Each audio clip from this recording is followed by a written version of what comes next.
Ayurveda medical association of India Paravur area നടത്തിയ വൈദ്യസമീക്ഷയിൽ effective counselling skills and techniques in Ayurveda എന്ന വിഷയത്തിൽ കൊച്ചി ആയുർയോഗ ഗുരുകുലം ഡയറക്ടറും ആയുർവേദ സൈക്യാട്രിസ്റ്റുമായ ഡോക്ടർ ബിനോയ് എൻജെ നടത്തിയ പഠന ക്ലാസ്. എനിക്കിന്ന് നൽകിയിരിക്കുന്ന വിഷയം എന്ന് പറയുന്നത് നമ്മൾ ചർച്ച ചെയ്യാൻ ഉദ്ദേശിക്കുന്ന കാര്യം effective counselling skills and techniques in Ayurveda. നമുക്ക് ഇന്നത്തെ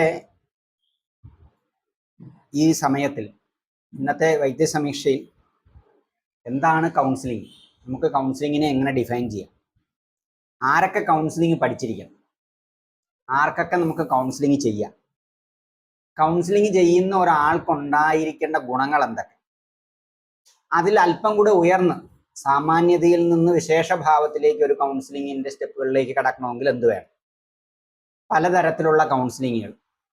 എപ്പോഴാണ് ഒരു കൗൺസിൽ ചെയ്തുകൊണ്ടിരിക്കുന്ന രോഗിയെ നമ്മൾ റെഫർ ചെയ്യേണ്ടത്, ഏത് സമയത്താണ്, കൗൺസിലിങ്ങിൽ അവശ്യം പാലിച്ചിരിക്കേണ്ട നിയമവ്യവസ്ഥകൾ അഥവാ എത്തിക്സ് ഓഫ് കൗൺസിലിംഗ്, പിന്നെ role of triguna and tridosha in counselling. ഒരു ആയുർവേദ ഡോക്ടേഴ്സ് മറ്റു സൈക്കോളജിസ്റ്റിനേക്കാളും വളരെ വലിയ ഉയരങ്ങളിലേക്ക് പറക്കുന്ന നമ്മുടെ ആചാര്യന്മാരുടെ വ്യവസ്ഥ. കൗൺസിലിങ്ങിന്റെ ഒരു പ്രത്യേകത എന്താണെന്ന് ചോദിച്ചു കഴിഞ്ഞാൽ, ഒരു ബുക്ക് വായിച്ചുകൊണ്ടോ നിങ്ങൾ ഏത് കൗൺസിലറുടെ ക്ലാസ് കേട്ടിട്ടോ എത്രയധികം ചാനലുകളിൽ നിങ്ങൾ യൂട്യൂബുകളിൽ കൗൺസിലിംഗ് എങ്ങനെ ചെയ്യണമെന്ന് കേട്ടാലും നിങ്ങൾക്ക് ഒരിക്കലും കൗൺസിലിംഗ് ചെയ്യാൻ പറ്റില്ല. എപ്പോഴേ നമുക്ക് കൗൺസിൽ ചെയ്യാൻ പറ്റുള്ളൂ, നമ്മൾ കൗൺസിൽ ചെയ്യണം.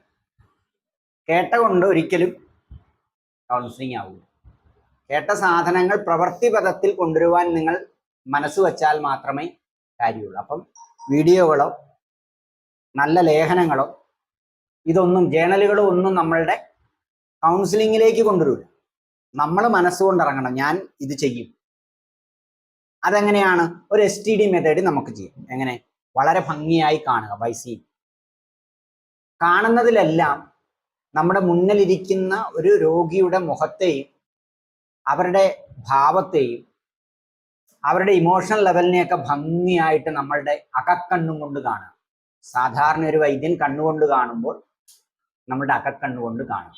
അതുകൊണ്ടാണ് ചരകം പറഞ്ഞത്, രോഗത്തിന്റെ സ്ഥാനങ്ങൾ ശരീരവും മനസ്സുമാണെങ്കിലും ആതുരസ്യ അന്തരാത്മാനം പ്രവേശയേ. ആതുരന്റെ എവിടെ പ്രവേശിക്കണം? ആത്മാവിൽ പ്രവേശിക്കണം. ഈ ലോകത്ത് ഒരിക്കലും നശിക്കാത്ത, സർവ്വതിനെയും നിയന്ത്രിക്കുന്ന, സർവ്വതിനും വിഭുവായി നിൽക്കുന്ന, അല്ലെ, മറ്റെല്ലാ വസ്തുക്കളെയും, ആയുർവേദത്തെ സംബന്ധിച്ചിടത്തോളം മറ്റെല്ലാ വസ്തുക്കളെയും അക്കമിട്ട് നിരത്തി കഴിഞ്ഞാൽ, എനിക്ക് 70 വർഷം ഭൂമിയിൽ, ഈ ബിൽഡിങ്ങിന് 120 വർഷം, അങ്ങനെ നോക്കിക്കഴിയുമ്പോൾ ആ വർഷം ഇടാൻ പറ്റാത്ത ഒരേ ഒരു സാധനം ഉള്ളത് ആർക്കാണ്? ആത്മാവിന്. ആ ആത്മാവിലേക്ക്, അത്രയും നിത്യമായ സത്യത്തിലേക്ക്, അത് നിലകൊള്ളുന്ന ജീവാത്മാവിലേക്ക് കടക്കാനാണ്. അതിന്റെ ഏറ്റവും വലിയ ടൂളാണ്, അതിന്റെ ഏറ്റവും വലിയ സ്റ്റെപ്പാണ് കൗൺസിലിംഗ് എന്ന്. അപ്പം നമ്മൾ അത്രയും കൃത്യമായി സയന്റിഫിക് മെത്തേഡുകളോട് ഇതിലൂടെ കടക്കേണ്ടി. അപ്പൊ കൗൺസിലിങ്ങിന് ഇത്രയധികം പ്രാധാന്യമുണ്ട്. മറ്റൊന്ന്, ഇന്നത്തെ സാഹചര്യത്തിൽ, ഇന്നത്തെ കാലഘട്ടത്തിൽ കൗൺസിലിങ്ങിന് വളരെ വലിയ പ്രാധാന്യമുണ്ട്. കാരണം മനുഷ്യൻ കുടുംബത്തിലും ആ വീടിനുള്ളിൽ ഒരു മുറിയിലും നമ്മളുടെ വ്യക്തിത്വത്തിലേക്ക് മാത്രം ഒതുങ്ങുകയും ചില ഇലക്ട്രോൺ മീഡിയയിൽ നിന്ന് മാത്രം സന്തോഷം കണ്ടെത്തുവാൻ ശ്രമിക്കുന്ന സമയത്ത് നമുക്ക് വളരെ പെട്ടെന്ന് നമ്മളുടെ നിയന്ത്രണങ്ങൾ, ശരീരത്തിന്റെ പ്രവർത്തനങ്ങളുടെ ആണെങ്കിലും മനസ്സിന്റെ പ്രവർത്തനങ്ങളുടെ ആണെങ്കിലും, പ്രത്യേകിച്ച് നമ്മളുടെ ചിന്തകൾ, അതുപോലെ തന്നെ ബുദ്ധി, നമ്മുടെ അറിവ്, നമ്മുടെ എല്ലാ മണ്ഡലങ്ങളിലും, നമ്മുടെ ഓർമ്മകൾ, നിങ്ങളൊന്ന് ആലോചിച്ച് നോക്കി, നിങ്ങളുടെ ബാല്യകാലത്തെ ഓർമ്മകളിലേക്ക് നിങ്ങൾ പോയ, ഒരു മൊബൈൽ വന്നു കഴിഞ്ഞ് നിങ്ങൾ പോയ സമയം ഉണ്ടാവും. അഥവാ അത് പോയിട്ടുണ്ടെങ്കിൽ ആ മൊബൈൽ നിങ്ങളെ 10ാം ക്ലാസ്സിന്റെ 8ാം ക്ലാസ്സിന്റെ ഗ്രൂപ്പിൽ ആഡ് ചെയ്തപ്പോഴേ. എന്ന് വെച്ചാൽ നമ്മുടെ സ്വകാര്യ സമയങ്ങളിൽ പോലും നമ്മൾ അറിയാതെ ചില ഇലക്ട്രോൺ മീഡിയകൾ കടക്കുന്നു. നമ്മളുമായി സംസാരിക്കേണ്ട, നമ്മളെക്കുറിച്ച് ചിന്തിക്കേണ്ട, നമ്മുടെ ജീവിത പങ്കാളികളുമായി ഇരിക്കേണ്ട സമയങ്ങളൊക്കെ നമ്മൾ അറിയാതെ വഴുതി പോകുന്നത് കൊണ്ട് വളരെ കൃത്യമായി പറഞ്ഞു കഴിഞ്ഞാൽ നമ്മുടെ തലച്ചോറിനും നമ്മളുടെ ശരീരത്തിനും ഒന്നും റെസ്റ്റ് ചെയ്യുവാനോ പുനർവിചിന്തനം ചെയ്യുവാനോ അതിലേക്കൊക്കെ ആത്മാർത്ഥമായി കടക്കാനോ സാധിക്കുന്നത്. ഒരു യാന്ത്രിക യുഗത്തിലാണോ മനുഷ്യൻ സഞ്ചരിക്കുന്നത് എന്ന് ചോദിച്ചാൽ രോഗിയും അതെ, ഡോക്ടറും അതെ, പരിപാലകന്മാരും അതെ. ഇങ്ങനെയുള്ള ഒരു ഘട്ടത്തിലാണ് മറ്റാരോടും തുറന്നു പറയാൻ സാധിക്കാത്ത, എന്നാൽ തുറന്നു പറയുകയും ആ തുറന്നു പറച്ചിലിൽ എല്ലാ സ്വതന്ത്ര വ്യവസ്ഥകളെയും നിലനിർത്തിക്കൊണ്ട് വളരെ ആത്മാർത്ഥമായി അത് കേൾക്കാനും അത് കേട്ട് പരിഹാരം അവരെ കൊണ്ട് എടുപ്പിക്കുവാനുള്ള ഒരു വ്യവസ്ഥയാണ് നമുക്കിവിടെ വേണ്ടത്.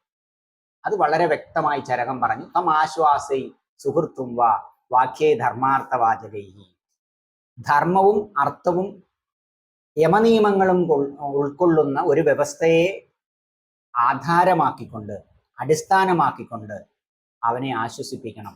അത് ആദ്യമായി, ഒരു പക്ഷേ മോഡേൺ മെഡിസിനിലോ ലോകത്തൊരിക്കൽ പോലും സൈക്കോളജിയുടെ ഒരു ആദ്യ അക്ഷരം പോലും രചിക്കാത്ത ഒരു 3000 വർഷങ്ങൾക്ക് മുമ്പ് ആശ്വാസനത്തിന് ഇത്രയും വലിയ പ്രാധാന്യമുണ്ട് എന്ന് കണ്ടെത്തിയ ഏറ്റവും വലിയ ഭിഷഗ്വരനാണ് ചരകാചാര്യൻ.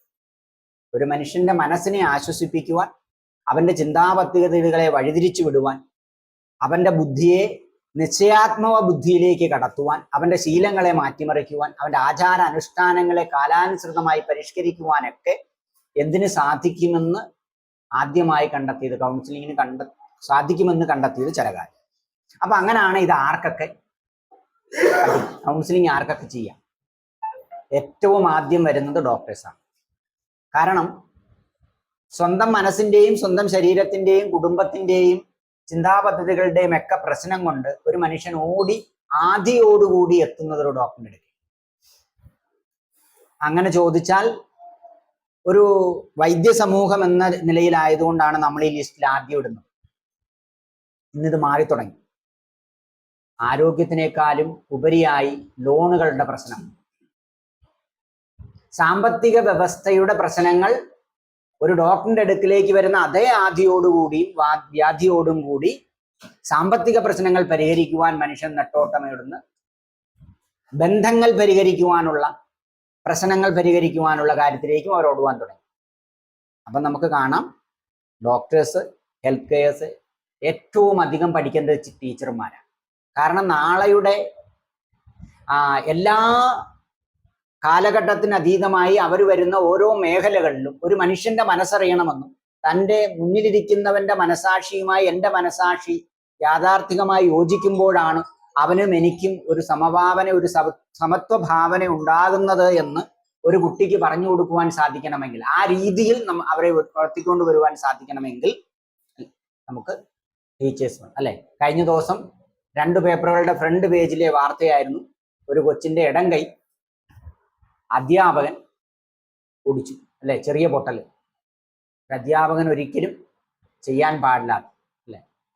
പിന്നീട് അദ്ദേഹം മാപ്പൊക്കെ പറഞ്ഞു. പക്ഷെ അതിലേക്കൊക്കെ പോകാതിരിക്കുക. അതാ ഞാൻ പറഞ്ഞ, ഒരു അധ്യാപകൻ ഒരു സമൂഹത്തെ നിയന്ത്രിക്കുന്ന, ഇപ്പൊ എവിടെയാണ് പ്രശ്നം വരുന്നത്? ഒരു സമൂഹമായാലും ഒരു സംഘടനയായാലും ഒരു വ്യവസ്ഥയായാലും അതിൽ എപ്പോഴും നയിക്കേണ്ടവർ തന്നെ ആദ്യം തെറ്റിലേക്ക് പോകുന്നു. പണ്ട് ഇതൊക്കെ 100-ൽ 1 എങ്കിൽ ഇന്ന് 100-ൽ 50% നയിക്കുന്നവർക്ക് തന്നെ, നേതാക്കന്മാർക്ക് തന്നെ തെറ്റുപറ്റുന്ന വ്യവസ്ഥയിലേക്ക് പോകും. അപ്പൊ ടീച്ചേഴ്സ്, നല്ല കമ്പനികളെ ലീഡ് ചെയ്യുന്ന മാനേജർമാർ, മതപരമായി ഏതെങ്കിലും ഒരു ഗ്രൂപ്പിനെ ഗൈഡ് ചെയ്യുന്ന ടീമുകളാണ് അച്ഛന്മാര്, സിസ്റ്റർമാര്, സന്യാസിമാര്, ഉസ്താദുമാര്, അവരൊക്കെ കൗൺസിലിംഗ് ഭംഗിയായിട്ട് പഠിച്ചിരിക്കണം. പിന്നെയോ നിയമവ്യവസ്ഥകളെ കൈകാര്യം ചെയ്യും. ഇതിലെല്ലാം ഉപരിയായി നമ്മൾ ഓരോരുത്തരും നിൽക്കുന്ന ഒരു മാതാപിതാക്കൾ, നമ്മുടെ കുഞ്ഞുങ്ങളെ നമുക്ക് ചേർത്ത് പിടിക്കുവാൻ നമ്മൾ ഏത് ഭാവത്തിൽ നിൽക്കണം, ഏത് രീതിയിൽ അവരോട് പെരുമാറണം, അവരുടെ സ്വഭാവവും അവരുടെ ചിന്തയും അവരുടെ ശീലങ്ങളും എപ്പോഴെങ്കിലും വഴിതെറ്റുന്നുണ്ടോ എന്ന് അറിയുവാൻ നമുക്ക് എന്ത് വേണം? ഇവർക്കെല്ലാം കൗൺസിലിംഗും വിധേയമാണ്. അപ്പൊ ചരകന്റെ ഭാഷയിൽ ആദ്യം ഡിഫൈൻ ചെയ്തിട്ട് നമുക്ക് അടുത്ത ഡെഫിനേഷനിലേക്ക് പോകാം. ചരകൻ പറയുന്നു, ചിന്തകളിലും അറിവിലും ബുദ്ധിയിലും ഓർമ്മയിലും ശീലത്തിലും ഭക്തിയിലും ആചാരത്തിലും വരുന്ന പ്രശ്നങ്ങളെ സ്വയം പരിഹരിക്കാൻ സാധിക്കാതെ വരുമ്പോൾ മറ്റുള്ളവരിൽ നിന്ന് ആർജിക്കുന്ന, അവരോട് മനസ്സ് തുറന്നു പറഞ്ഞുകൊണ്ട് അവരിൽ നിന്ന് ഏറ്റുവാങ്ങുന്ന ഡയറക്ഷനിലൂടെ നമ്മൾ സഞ്ചരിക്കുമ്പോൾ ആ ഉടമ്പടിക്ക് പറയുന്ന പേരാണ് കൗൺസിലിംഗ്. മോഡേൺ ഇതുവരെ ഇത്ര എത്താൻ പറ്റിയിട്ടില്ല. അവർ പറയുന്നത് പ്രശ്നങ്ങൾ കേൾക്കുന്നു, കേട്ടിട്ട് പരിഹാരങ്ങൾ നിർദ്ദേശിക്കുന്നു.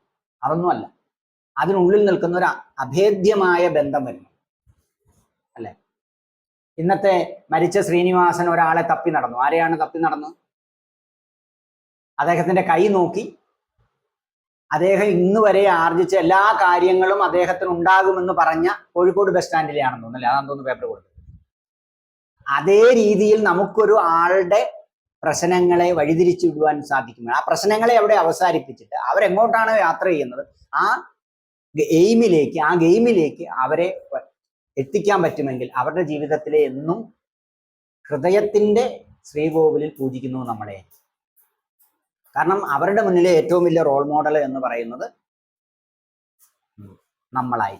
അത്രയും അധികം ആത്യന്തികമായി മാറണം. അതാണ് ചരകൻ പറഞ്ഞത്, ആതുരന്റെ രോഗിയുടെ ആത്മാവിൽ പ്രവേശിച്ചാൽ മാത്രമേ വളരെ പെട്ടെന്ന് കാര്യങ്ങളെ നമുക്ക് പരിഹരിക്കുവാൻ സാധിക്കുകയുള്ളൂ. പല പഴയ പ്രത്യേകിച്ച് ദേവസ്യ സാറ് തൃപ്പൂണിത്തറയിലെ നമ്മുടെ ബുക്കുകളൊക്കെ എഴുതിയ സാറിന്റെ പേര് മറന്നുപോയി, ആയുർവേദവും MBBS ഇടുന്ന രാജഗോപാൽ സാറിനെ വന്ന് കണ്ട് പിന്നെ മരുന്നിന്റെ കുറിപ്പടി പോക്കറ്റിൽ ഇട്ടാൽ അസുഖം മാറുമെന്ന് പറയുന്നുണ്ടായിരുന്നു. അത്ര ഗഹനമായി സാറ് ശാസ്ത്രത്തെ അറിയും, അത്രയും ചേർത്ത് ആ പേഷ്യന്റിനെ പിടിക്കും. സംസാരത്തിനുള്ള അത് തന്നെയാണ് നമ്മുടെ സെക്രട്ടറിയും പറഞ്ഞ്, സംസാരിക്കുവാനുള്ള കഴിവ്, നമുക്ക് അവരുടെ പ്രശ്നത്തെ ഊഹിക്കുവാനുള്ളൊരു കഴിവ്. അത് ആയുർവേദത്തെ സംബന്ധിച്ചിടത്തോളം ചിന്ത്യം വിചാര്യം മൂഹ്യം ദേയം സങ്കല്പം, ആ വ്യവസ്ഥകളെയൊക്കെ വളരെ ശാസ്ത്രീയമായി പഠിച്ച് നമുക്ക് വളരെ എളുപ്പം.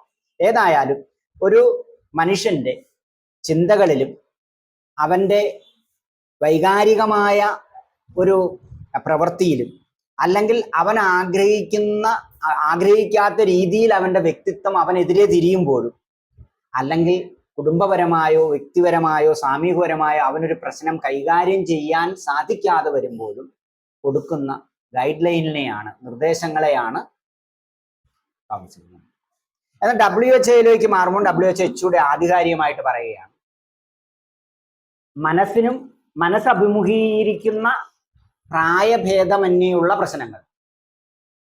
അപ്പൊ ഒരു കുട്ടി അനുഭവിക്കുന്ന പ്രശ്നമല്ല ഒരു വാർദ്ധക്യത്തിൽ അനുഭവിക്കും. കല്യാണം കഴിഞ്ഞ ഉടനെ രണ്ട് ദമ്പതികൾ തമ്മിൽ ഒരുമിപ്പിക്കുമ്പോൾ അവരുടെ ജീവിതം തുടങ്ങുമ്പോൾ ഉണ്ടാകുന്ന ഒരു പ്രശ്നമല്ല ഒരു കോളേജ് കുമാരൻ്റെതുള്ളത്. അപ്പൊ അങ്ങനെയുള്ള ഏത് വ്യക്തിയുടെയും വയസ്സിന് യാതൊരു ബന്ധവുമില്ലാതെ വരുന്ന ശാരീരികവും മാനസികവുമായ പ്രശ്നങ്ങൾക്ക് ഒരു സംസാരത്തിലൂടെ അല്ലെങ്കിൽ അവർ തമ്മിൽ ഉണ്ടാകുന്ന ഒരു ചർച്ചയിലൂടെ എന്തെങ്കിലും പരിഹാരം കണ്ടെത്തുവാൻ സാധിക്കുമെങ്കിൽ അതിനെ നമുക്ക്. എന്നാൽ അമേരിക്കൻ കൗൺസിലിംഗ് ഓഫ് സൈക്യാട്രി വീണ്ടും പറയുകയാണ്, ഒരു റിലേഷൻഷിപ്പിൽ അല്ലെങ്കിൽ നിങ്ങൾ തന്നെ ഏറ്റെടുക്കുന്ന ഒരു കരാറിൽ അല്ലെങ്കിൽ നിങ്ങൾ തന്നെ ചെയ്യുന്ന ഒരു ജോലിയിൽ നിങ്ങൾക്ക് വ്യക്തിപരമായി എന്തെങ്കിലും ഒരു പ്രശ്നം അഭിമുഖീകരിക്കുകയാണ്, ആ പ്രശ്നം നിങ്ങളുടേതാകണമെന്നില്ല. പ്രശ്നമുണ്ടാകുന്നത് അഭിമുഖീകരിക്കേണ്ട ആളുടെ ഭാഗത്തു നിന്നായാൽ കൂടെയും അവരോട് എങ്ങനെ പെരുമാറണമെന്ന് നിങ്ങൾക്ക് അറിയില്ല എങ്കിൽ, അതിന് സാധിക്കുന്നില്ല എങ്കിൽ, ഒരുമിച്ച് പോകാൻ സാധിക്കുന്നില്ല, രണ്ടുപേർ ഒരുമിച്ച് ഒരു പാർട്ട്ണർഷിപ്പ് തുടങ്ങുന്നു.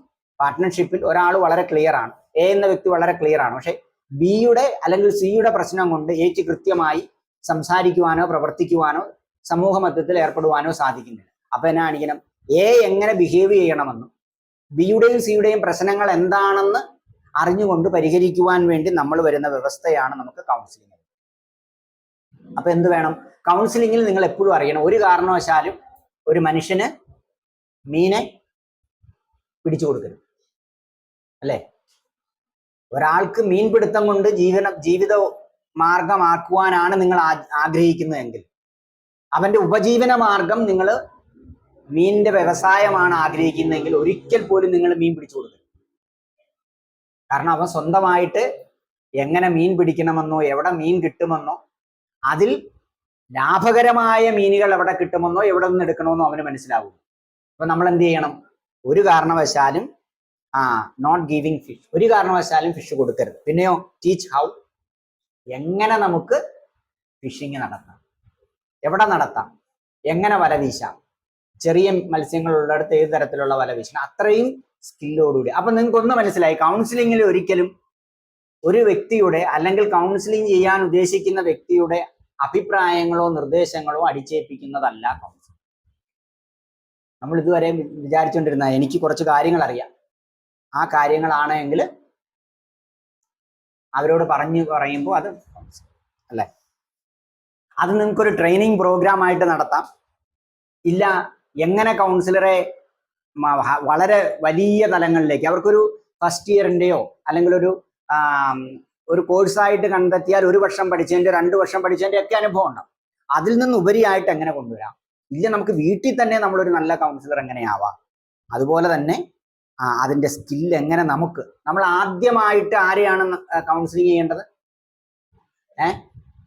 നമ്മളെ തന്നെ.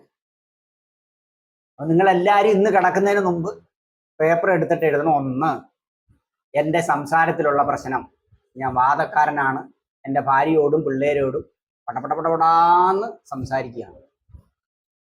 2ാമത്തെ ആൾക്കാരുടെ പ്രശ്നം, തീക്ഷ്ണമായിട്ടും ഉഷ്ണമായിട്ടും മാത്രമേ ഞാൻ സംസാരിക്കൂ. ചെറിയ പോറലേ ഉള്ളൂ, അവിടെ കൊണ്ടുപോയി ഇച്ചിരി ഉപ്പും മുളക് പൊടിയും കൂടെ തേച്ചിട്ട് പോകും. പിന്നെ യഥാർത്ഥ കഫക്കാരൻ, ആശുപത്രി പോകണമെന്ന് പറയുന്നു, എനിക്ക് ഹാർട്ട് വേദനയാന്ന് പറഞ്ഞാൽ ഞാൻ പല്ലൊക്കെ തേച്ച് കുളിച്ചിട്ട് വരാം, നീ വെയിറ്റ് ചെയ്യും. മടി അല്ലേ? കഫക്കാരൻ്റെ പ്രശ്നം അതാ, ഇച്ചിരി പതുക്കെ അങ്ങ് എത്തുള്ളൂ. ഇതാണ് ഒരു സാധാരണ സൈക്കോളജി. നമ്മുടെ ഉള്ളിൽ വരുമ്പോൾ ആചാര്യന്മാരെ എന്നെ കാണിച്ചു, ഒരു വ്യക്തിത്വത്തെയും ഒരു പ്രകൃതിയെയും ആ പ്രകൃതിയുടെ പുറകിൽ ഒളിഞ്ഞിരിക്കുന്ന ഒരു വ്യക്തിയുടെ ശരീരഭാഷ, മനസ്സിന്റെ ഭാഷ, അതായത് ഞാൻ പറയുന്നത് ശരീരത്തിന്റെ പ്രകൃതിയെയും മനസ്സിന്റെ പ്രകൃതിയെയും കൂടെ ചേർത്ത് വെച്ചാൽ നമ്മൾ 90% ഏറ്റവും നല്ല കൗൺസിലിംഗ് നൽകുന്ന വ്യക്തിയായി. പക്ഷേ ആയുർവേദ ഡോക്ടേഴ്സ് ആരെയും ഇതിന് മെനക്കെടാറുണ്ടോ? സാറേ മുട്ടുവേദന, ശരി, രാസ്നാരണ്ടാതി കൂടെ ഒരു ഗുളിക, പിണ്ടതൈലം, തൊട്ടു നോക്കിയിട്ടില്ല, അത് വാതരക്തമല്ല, ടിപ്പിക്കൽ കഫത്തിൻ്റെയാണ്, മേധസ്സൂടെയുള്ളതാണ്. പിണ്ടതൈലം വർക്ക് ചെയ്യോ ഇല്ലയോ? കൂട്ടും അല്ലേ? വാതരക്തരുചത്തിൽ പറയുന്ന സാധനം കഫത്തിൽ കൊണ്ടിട്ടാൽ ശരിയാവില്ലല്ലോ, ശീതമല്ലേ? എന്ന് വെച്ചാൽ ഞാൻ പറയുന്നത്, നമ്മൾ ഇതിലൊന്നും സംസാരിക്കാൻ നിൽക്കാറില്ല. നമ്മൾ കുറച്ച് അച്ചുണ്ടാക്കിയിട്ട് അച്ചിൽ കൂടെ മാത്രം പോകും. അച്ചില്ലാതെ ആദ്യം ഒരു വളയം കൊണ്ടുവരികയും പിന്നെ വളയമില്ലാതെ കണ്ട് എല്ലാ രോഗങ്ങളെയും ചികിത്സിക്കുവാൻ സ്കെച്ചിട്ട ഒരു വൈദ്യശാസ്ത്രം ആയുർവേദം. പക്ഷേ ഇപ്പൊ നമുക്ക് ആ സ്കെച്ച് മാത്രമേ ഉള്ളൂ, അതിനകത്തൂടെ മാത്രമേ നമ്മൾ പോകും. അപ്പൊ എന്ത് വേണം? അവരുടെ പ്രശ്നത്തെ ആദ്യം നമ്മൾ മനസ്സിലാക്കും. പ്രശ്നങ്ങൾ മനസ്സിലാക്കി കഴിഞ്ഞാൽ പിന്നെ നമ്മൾ അതിനെ എന്താ ചെയ്യേണ്ടതെന്ന് അറിയാവോ? ആ പ്രശ്നം അവതരിപ്പിക്കുന്ന ആളുടെ കസേരയിൽ ഇരുന്ന് ആരാ പ്രശ്നത്തെ കാണണം? ആര് കാണണം? നമ്മൾ കാണണം. എന്നാലേ നമുക്ക് അതിന്റെ പ്രശ്നം വരും, അല്ലേ? നമ്മുടെ സാമ്പത്തിക വ്യവസ്ഥയിൽ ഒരു ലോൺ അടയ്ക്കാൻ പറ്റാത്ത വലിയ പ്രശ്നമൊന്നുമല്ല. ഗവൺമെന്റ് സ്റ്റാഫാണ്, അല്ലെ പ്രൈവറ്റിൽ ഒരു നല്ല ജോലിയുണ്ട്, അല്ലെങ്കിൽ ഏതെങ്കിലും രീതിയിൽ നമുക്ക് മാസാവസാനം ഒരു പ്രത്യേക വരുമാനം ഉണ്ടെങ്കിൽ നമ്മളെ സംബന്ധിച്ചുള്ള ഒരു പ്രശ്നമല്ല. അപ്പം നമ്മൾ എന്ത് ചോദിക്കണം? അവന്റെ ജോലി എന്ത്, അവന്റെ സാമ്പത്തിക വ്യവസ്ഥ എന്ത്, അവനെ ആധാരമാക്കിക്കൊണ്ട്, അവനെ അടിസ്ഥാനമാക്കിക്കൊണ്ട് എത്ര പേരാ വീട്ടിൽ അന്നത്തിന് നിൽക്കുന്നുണ്ട്? അച്ഛനും അമ്മയ്ക്കും എന്തെങ്കിലും പ്രധാനപ്പെട്ട അസുഖമായി പൈസയുടെ ആവശ്യമുണ്ടോ? അപ്പം അത് മുഴുവൻ അറിഞ്ഞിട്ട് നമ്മളെ അവിടെ സങ്കല്പിക്കും. അപ്പോഴേ നമുക്ക് അവരുടെ മനസ്സറിയാൻ പറ്റൂ. അവരുടെ കണ്ണു നനയുന്നത് ആരുടെ മനസ്സായിരിക്കണം നനയ്ക്കുന്നത്? കേൾക്കുന്നയാളുടെ മനസ്സ് നനഞ്ഞാൽ മാത്രമേ നിങ്ങളുടെ മനസ്സിൽ നിന്ന് മറ്റാരും സഞ്ചരിക്കാത്ത രീതിയിൽ നിങ്ങളുടെ കൈകളും നിങ്ങളുടെ മനസ്സും ഒക്കെ സഞ്ചരിക്കും. അപ്പൊ എന്ത് കാണിക്കുക? വളരെ ശ്രദ്ധയോടുകൂടി കേൾക്കുക. ഞാൻ ഇങ്ങനെ കേൾക്കാൻ പറഞ്ഞെന്ന് പറഞ്ഞ് നിങ്ങൾക്കിടെ ഫീസ് 1 മണിക്കൂറാണെങ്കിൽ 2-3 മണിക്കൂർ കേട്ട് കളയരുത്. ഒന്നും അങ്ങോട്ട് പറയാതെ. ആ പാവത്തിന് 3000 രൂപ ആവും. നിങ്ങൾ മണിക്കൂറിന് 1000 രൂപ ചാർജ് ചെയ്യുമല്ലോ. ഡോക്ടർ ബിനോയ് എന്നോട് പറഞ്ഞ് ഫുള്ള് കേൾക്കണം. 3 മണിക്കൂർ കഴിഞ്ഞിട്ട് ഇനി നമുക്ക് പ്രശ്നം. പിന്നെ ആ വഴിക്കേ വരത്തില്ല, അയാളുടെ 1000 രൂപയെ കാണത്തുള്ളൂ കൈ.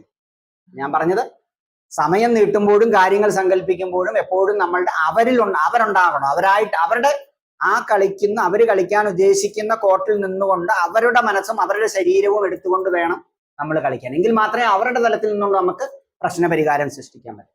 പിന്നെയോ അവരുടെ സ്കില്ലിനെ കൂട്ടുക. നമ്മുടെ സ്കില്ല് കൂട്ടിയിട്ട് ഒരു കാര്യമില്ല. പ്രശ്നം അഭിമുഖീകരിക്കുന്ന ആളുടെ സ്കില്ലിനെ അവനെ പ്രശ്നങ്ങളിൽ നിന്നും മാറ്റി നിർത്തിക്കൊണ്ട് ആ പ്രശ്നങ്ങളോടോ പ്രശ്നങ്ങളിൽ നിന്ന് പിന്നീട് ഉണ്ടാകുന്ന വ്യവസ്ഥയിലേക്കോ അവനൊരു അറ്റാച്ച്മെന്റ് ഉണ്ടെങ്കിൽ, ഭയമുണ്ടെങ്കിൽ, അല്ലെ, ഒരു വേൾഡ് കപ്പ് എയും ബിയും തമ്മിൽ കളിക്കുമ്പോൾ ഒരു റഫറി എങ്ങനെയാണോ നിഷ്പക്ഷമായിട്ട് തീരുമാനമെടുക്കുന്നത്, അതുപോലെ നമുക്ക് പ്രശ്നങ്ങൾക്കും വ്യക്തിക്കും ഇടയിൽ, പ്രശ്നങ്ങളോടും നമുക്കൊരു അറ്റാച്ച്മെന്റും ഇല്ല, ഒരു വിരോധവും ഇല്ല, പ്രശ്നം അഭിമുഖീകരിക്കുന്ന വ്യക്തിയോടും നമുക്ക് പ്രത്യേകിച്ച് മമതയൊന്നുമില്ല. പക്ഷേ നമ്മൾ വളരെ കൃത്യമായി, അപ്പം എന്ത് വേണം, അവന്റെ പ്രശ്നം കൃത്യമായിട്ട് കേൾക്കണം. അതുപോലെ തന്നെ ആ പ്രശ്നം പരിഹരിക്കാനുള്ള നല്ല സ്കിൽ അവനുണ്ടോ, ആ ഏത് മേഖലയിലാണ് നമ്മൾ ഇടപെടേണ്ടതെന്ന് നോക്കണം. അവനെ സ്വതന്ത്രനാക്കണം. ഇത് വളരെ ഇമ്പോർട്ടൻ്റ് ആണ്, അല്ലേ? അപ്പൊ സെക്രട്ടറിയെ ഞാൻ ഒന്ന് മാറ്റുവാണ്. വർത്താനം പറയലാണ് കൗൺസിലിംഗ് എന്ന് പറഞ്ഞു. ആദ്യത്തേത് വർത്താനം പറയലല്ല കൗൺസിലിംഗ്. വർത്താനം പറയലല്ല കൗൺസിലിംഗ്. നമ്മുടെ ധാരണ അതുകൊണ്ടാണ് നമ്മളത് മാറ്റും. പിന്നെയോ, ഒരാളൊരു പ്രശ്നവും കൊണ്ട് പറയുമ്പോൾ പിടിച്ചിരുത്തിയിട്ട് അതിന്റെ പ്രോബ്ലം പറഞ്ഞു വിടുന്നതും അല്ല. ആ പ്രശ്നം കേട്ടത്, പ്രശ്നത്തിന് പരിഹാരം നിർദ്ദേശിച്ചത്, പ്രശ്നത്തിന്റെ പരിഹാരങ്ങൾ എങ്ങനെ നടപ്പിലാക്കണമെന്ന് പറഞ്ഞത് ആരാ? കൗൺസിലിംഗ് നടക്കുന്നയാൾ. ഇതെല്ലാം ആരുടെ ഭാഗത്തുനിന്ന് വരേണ്ടതാ? ആ പേഷ്യന്റിന്റെ ഭാഗത്തുനിന്ന് വരേണ്ടത്. എന്താണെന്ന് പ്രശ്നവും മനസ്സിലാക്കേണ്ടതാണ്. ആ പ്രശ്നത്തിന് ഏതൊക്കെ പരിഹാര മാർഗങ്ങൾ ഉണ്ടെന്നുള്ളതും അവിടെ നിന്നാണ് വരേണ്ടത്. അതിൽ എങ്ങനെ പ്രശ്നങ്ങൾ പരിഹരിച്ച് എത്ര നാളുകൊണ്ട് എനിക്ക് ഇതിൽ നിന്ന് വെളി വരാമെന്ന് പറയേണ്ടതും അവരാണ്. അത് നമുക്ക് എക്സാമ്പിൾ വരുമ്പോൾ മനസ്സിലാവും.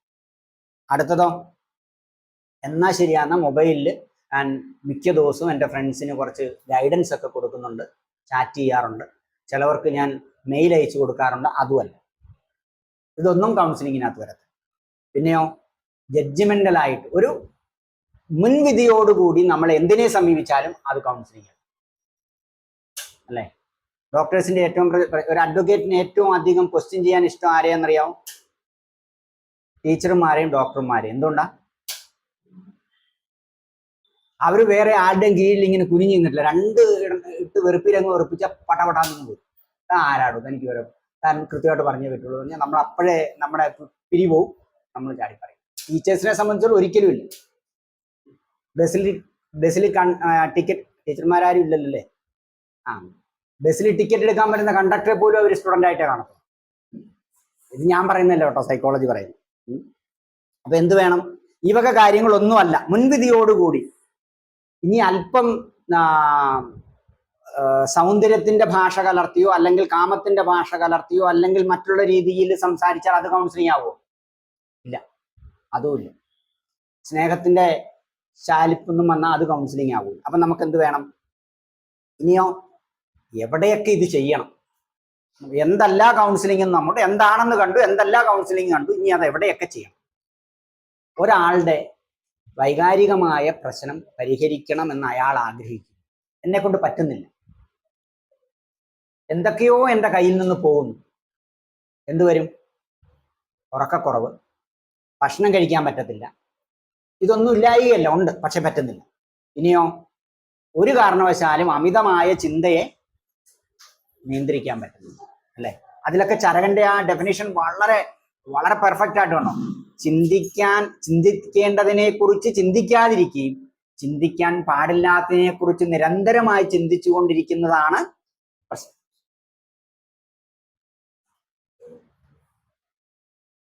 പോകുന്ന പോക്ക് വേണ്ട. ചരകന്റെ ഒരൊറ്റ വീടിൽ കാര്യങ്ങളെല്ലാം മാറി. ചിന്തിക്കേണ്ട എന്താണോ അവൻ ചെയ്യേണ്ടത് അത് ചെയ്യുന്നില്ല, എന്താണോ അവൻ അവിടെ ചെയ്യാൻ പാടില്ലാത്ത അത് നിരന്തരം ചെയ്തുകൊണ്ടിരിക്കുക. അപ്പൊ അവന്റെ കയ്യിൽ നിന്ന് പോകും. മനസ്സിലായല്ലോ? പിന്നെയോ, ഒരു സ്ട്രെസ് കണ്ടീഷൻ വ്യക്തിപരമായിട്ടോ അല്ലെങ്കിൽ അവന്റെ സമൂഹത്തിലോ അവന്റെ ജോലി ചെയ്യുന്ന സ്ഥലത്തോ എവിടെയെങ്കിലും ഒരു ബന്ധത്തിലുണ്ടാകുന്ന പ്രശ്നങ്ങൾ അവന് കൈകാര്യം ചെയ്യാൻ പറ്റില്ല. അങ്ങനെ വന്നാലും അവന് കൗൺസിലിംഗ്. ചില സ്വഭാവ പ്രശ്നങ്ങൾ, ചില ശീലങ്ങൾ നിങ്ങൾക്ക് പറ്റുന്നില്ല, എത്ര ഇതിട്ടും പറ്റുന്നില്ല, അല്ലേ?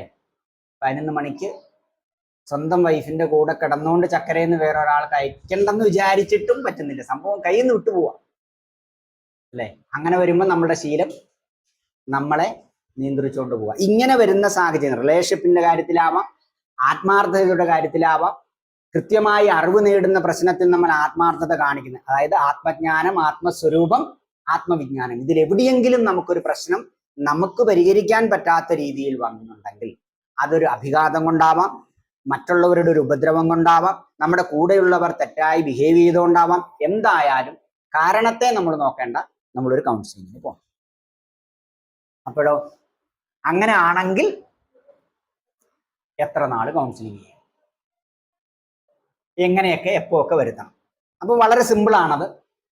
അത് ഒരു വ്യക്തി അഭിമുഖീകരിക്കുന്ന പ്രശ്നമനുസരിച്ച്, വളരെ ചെറിയ പ്രശ്നമാണെങ്കിൽ ഒരു ദിവസം അരമണിക്കൂർ തൊട്ട് 3/4 മണിക്കൂർ അല്ലെങ്കിൽ 1 മണിക്കൂറത്തെ സിറ്റിംഗ് കൊണ്ട് ചിലപ്പം തീർന്നേ. പക്ഷെ നല്ല പ്രശ്നമാണെങ്കിൽ പ്രശ്നം കേൾക്കാൻ തന്നെ ചിലപ്പോൾ നമുക്ക് 2 സിറ്റിംഗ് വേണ്ടി.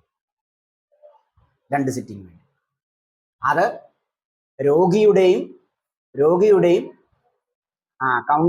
കൗൺസിലിന്റെയും സമയമനുസരിച്ച്, ആ വിഷയത്തിന്റെ ആഴമനുസരിച്ച് ഇപ്പൊ അതിന്റെ ടെക്നോളജി നമ്മൾ പറയും ഓരോന്ന്.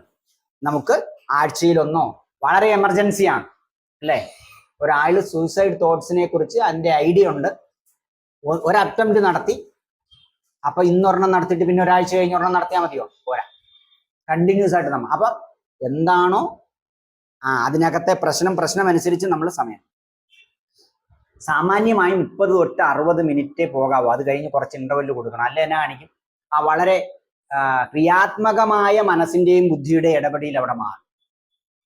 ഒരു ചായ കുടിക്കുകയോ അല്ലെങ്കിൽ അത്യാവശ്യം ഒന്ന് നടക്കുകയോ ഒക്കെ ചെയ്തിട്ട് പോകും.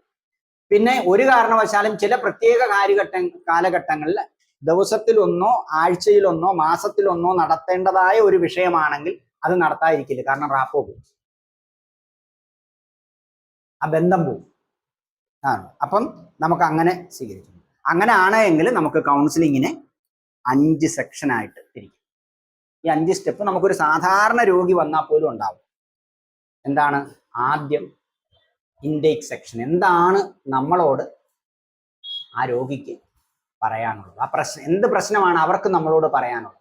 അപ്പൊ നമ്മളെ സെലക്ട് ചെയ്യുമ്പം അവരുടെ മനസ്സിൽ ഒത്തിരി പ്രത്യാശകളുണ്ട്. പറയാമോ എന്തൊക്കെ പ്രത്യാശയോടുകൂടിയാണ് അവർ നമ്മുടെ അടുക്കിലേക്ക് വരാൻ കാരണം? അവരുടെ ഏറ്റവും വലിയ കാര്യം എന്താണ്? ഈ പ്രശ്നത്തെ അവരുടെ അറിവിൽ കൃത്യമായിട്ട് പരിഹരിക്കുന്നതിൽ ആദ്യത്തെ ആളാരാണ്? ഇതുവരെ ചിന്തിച്ചു നോക്കിയിട്ടുണ്ടോ അങ്ങനെയാണ് ആള് വരുന്നെന്ന്? അല്ല, നമ്മളുടെ അടുക്ക വരുന്ന പേഷ്യന്റിനെ നമ്മൾ ഇതുവരെ ആ മനോഭാവത്തോട് കണ്ടിട്ടില്ല. പറവൂർ ഏരിയയിൽ 220 ഡോക്ടർമാരുണ്ടെങ്കിൽ ഒരു മുട്ടുവേദനയ്ക്ക് നിങ്ങളുടെ അടുക്ക ആ പേഷ്യന്റ് വരുന്നുണ്ടെങ്കിൽ അവരുടെ അറിവിൽ, ഇപ്പോഴത്തെ അവരുടെ സങ്കല്പത്തിൽ ആരാണ് എൻ്റെ അസുഖം മാറ്റാൻ ഏറ്റവും നല്ല ആള്? അതുകൊണ്ട് അവർ നമ്മുടെ അടുത്ത് വരും. കൗൺസിലിങ്ങിന് വരുമ്പോൾ വേറൊരു പ്രശ്നം കൂടെ ഉണ്ട്. എന്താന്ന് പറയാമോ?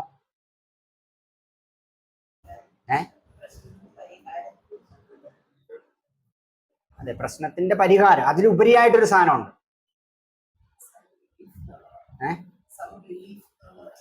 അല്ല, അതാർക്കും വേണേലും കൊടുക്കാൻ.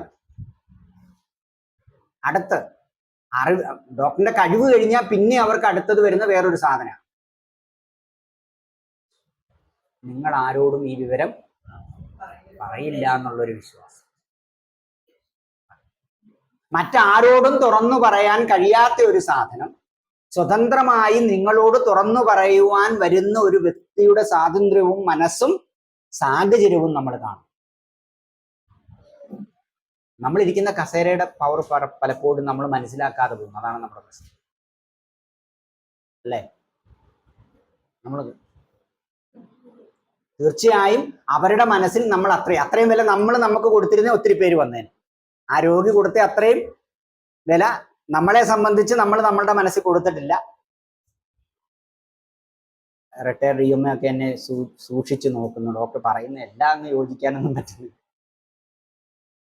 അവസാനം നമുക്ക് ചർച്ചയ്ക്ക് വരാം. തെറ്റാണ്. എന്തായാലും നമ്മുടെ അടുക്ക വരുന്ന രോഗിയിൽ അവന് മുടിവൊഴിച്ചിലായാലും മുട്ടുവേദനയായാലും മനസ്സിന്റെ പ്രശ്നമായാലും അവന്റെ ഉള്ളിൽ നമുക്ക് അതീവ രഹസ്യവും അതീവ ഗഹനവുമായ വളരെ ഉയരത്തിലുമുള്ള ഒരു സ്ഥാനം ഉള്ളത് കൊണ്ടാണ് നമ്മളെ അദ്ദേഹം തിരഞ്ഞെടുക്കുന്നത്. അത് നമ്മൾ ഒരിക്കലും വിടാൻ പാടില്ല. അപ്പം വളരെ ക്ഷമയോടുകൂടി അല്ലേ, അങ്ങനെ വരുന്ന രോഗിയോട് നമ്മൾ ആ രോഗി ഇരുന്ന് പേര് ചോദിച്ചു കഴിഞ്ഞ് അടുത്തത് എഴുതേണ്ടി വരുമ്പം ഫോൺ വന്നാല് പറ അവരെത്ര രൂപ വെളിയിൽ അടിച്ചിട്ടാണ് ഡോക്ടറെ വരുന്നത്? സാറ് കൺസൾട്ടേഷൻ ഫീസ് മാടിച്ചിട്ടല്ല നോക്കാറില്ലേ, അവസാനം അടിച്ചു കൊടുക്കുക. നമ്മൾ അറിയാൻ വേണ്ടിയിട്ട് ഈ വക കാര്യങ്ങളെല്ലാം അവരുടെ മനസ്സിലുണ്ടായിട്ട് നമ്മൾ അദ്ദേഹത്തിന് ചെലവഴിക്കുന്ന അരമണിക്കൂറിന് 250 രൂപയും താഴെ കൊടുത്തിട്ടാണ് കയറി വരുന്നത്. അവന്റെ മുന്നിലിരുന്നാണ് നമ്മൾ ഈ ഫോണിൽ നമ്മൾ നോക്കാറുണ്ടോ? അവൻ ആ ഫോൺ എടുക്കുമ്പോഴേ എന്റെ കരുതലൊക്കെ തെറ്റി, പാടില്ല. അതാ ഞാൻ പറഞ്ഞു, നമ്മളുടെ ഫീസ് അടച്ചിട്ടാണ് അല്ലെ, നമ്മളുടെ വീടിന്റെ ജപ്തിയുടെ പ്രശ്നത്തിന് അഡ്വക്കേറ്റിനെ കാണാൻ പോകുമ്പോൾ 5000 രൂപ അടച്ചിട്ട് അദ്ദേഹത്തിന്റെ മുന്നിൽ കയറി ഇന്നതാണ് പ്രശ്നം എന്ന് പറയുമ്പോഴേ വേറൊരു ഫോൺ വരുമ്പോൾ അയാൾ എടുക്കുമ്പോഴേ നമുക്ക് അതിന്റെ പ്രശ്നം മനസ്സിലാവും. ഞാൻ പറഞ്ഞ ആ പ്രശ്നം അഭിമുഖീകരിക്കുന്ന ആളുടെ മനസ്സിൽ നിന്നുകൊണ്ട് ആ പ്രശ്നത്തെ നമുക്ക് കേൾക്കാൻ പറ്റുമ്പോഴാണ്. അപ്പം വളരെ സെക്യൂർ. അതിനുശേഷം കാര്യങ്ങളെല്ലാം കൃത്യമായിട്ട് എഴുതും. ഒരു ഹിസ്റ്ററി ടേക്കിംഗ് വളരെ ഇമ്പോർട്ടൻ്റ് ആണ്. ഹിസ്റ്ററി ടേക്കിംഗ് വളരെ അക്കമിട്ട് എഴുതും. ഒരു കാരണവശാലും മെഡിക്കൽ വേർഡുകളോ മറ്റുള്ള കാര്യങ്ങളോ ഒന്നും എഴുതാൻ പാടില്ല. രോഗി എന്താണോ പറഞ്ഞത് അത് എഴുതാം. അല്ലെ പിന്നീട് ഒരു ഇതായാൽ എന്ത് പറയും, ഈ സാധനമൊന്നും ഞാൻ അങ്ങേരോട് പറഞ്ഞിട്ടില്ലെന്ന് പറയും. ഈ സാധനമൊന്നും ഞാൻ അങ്ങേരോട് പറഞ്ഞു. ഇത് രണ്ടുമായി കഴിഞ്ഞാൽ പിന്നെ നമുക്ക് ഗോൾ സെറ്റ് ചെയ്യാം. ഗോൾ സെറ്റ് ചെയ്യാന്ന് പറഞ്ഞാൽ എങ്ങനെ ഇത് പരിഹരിക്കണം, അതെല്ലാം പ്രത്യേക സെക്ഷനുണ്ട്. പിന്നെ എന്നാണെങ്കിൽ ആ ഗോൾ സെറ്റ് കഴിഞ്ഞാൽ പിന്നെ നമ്മൾ ഇന്റർവെൻഷനിലേക്ക് പോവാം, ആ ഗോളിലേക്ക് എത്തുവാൻ അല്ലേ. ഇവിടെ നിന്ന് ഇപ്പം നമുക്ക് ഡോക്ടറിന്റെ വീട്ടിലേക്ക് പോകണം. ഡോക്ടറിന്റെ വീട്ടിലേക്ക് പോകുമ്പോൾ ആദ്യം നമ്മൾ തിരഞ്ഞെടുക്കുന്ന എന്തായിരിക്കും? ഏറ്റവും ട്രാഫിക് കുറഞ്ഞ ആ റോഡ്. അടുത്തതോ അതെ. ഇനി ഡോക്ടർ നമുക്ക് ഒന്നാം തരം ഒരു സദ്യയാണ് അവിടെ തരാൻ പറ്റുന്നത്. അപ്പൊ തീർച്ചയായിട്ടും നമ്മൾ സദ്യയുടെ സമയത്ത് തന്നെ ചെല്ലണം, വേണ്ടേ? അപ്പൊ ഗോൾ സെറ്റിങ്ങിൽ ഇതെല്ലാം വേണം, ഈ കാര്യങ്ങളെല്ലാം വേണം. അവർ പറയുന്ന എല്ലാ പ്രശ്നങ്ങളും പരിഹരിക്കാനുള്ള സമയവും അതെങ്ങനെ പരിഹരിക്കണമെന്നും ഈ പ്രശ്നങ്ങൾ അഭിമുഖീകരിക്കാനുള്ള ഫോർമുല കൊടുക്കുമ്പോൾ എവിടെ മാറ്റം വന്നിട്ടാണ് നമ്മൾ ഈ ഗോളിൽ എത്തുന്നുള്ള കാര്യം വരെ നമുക്ക് പറയാം. അതിനുശേഷം തുടർന്ന് പോകാൻ പറ്റത്തില്ല. ഒരു കൃത്യമായ സമയത്ത് ഞാൻ ഇത്ര സെക്ഷനുള്ളിൽ ഇത് അവസാനിപ്പിക്കും, അതോടുകൂടി നിങ്ങൾക്ക് നിങ്ങളുടെ പ്രശ്നത്തിൽ നിന്ന് വെളിയിൽ വരാൻ സാധിക്കും. അത് നിങ്ങൾ തന്നെയാണ് പരിഹരിക്കുന്നത്. അപ്പൊ ഇങ്ങനെ ഒരു പ്രശ്നം കൊണ്ട് വരികയാണ്. സ്റ്റേജ് 1.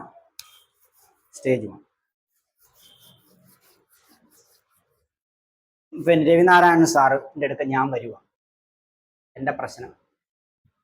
ഇപ്പം പണ്ടൊക്കെ ഞാൻ നല്ലപോലെ സ്റ്റേജിൽ സംസാരിച്ചുകൊണ്ടിരുന്നു. ഇപ്പൊ സ്റ്റേജിൽ സംസാരിക്കുമ്പോൾ ഒരു പേടി. ഇതാണ് എൻ്റെ കൺസേൺ.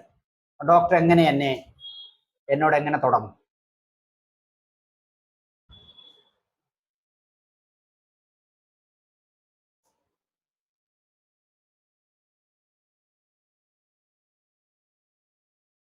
എന്നോട് എങ്ങനെ തുടങ്ങും?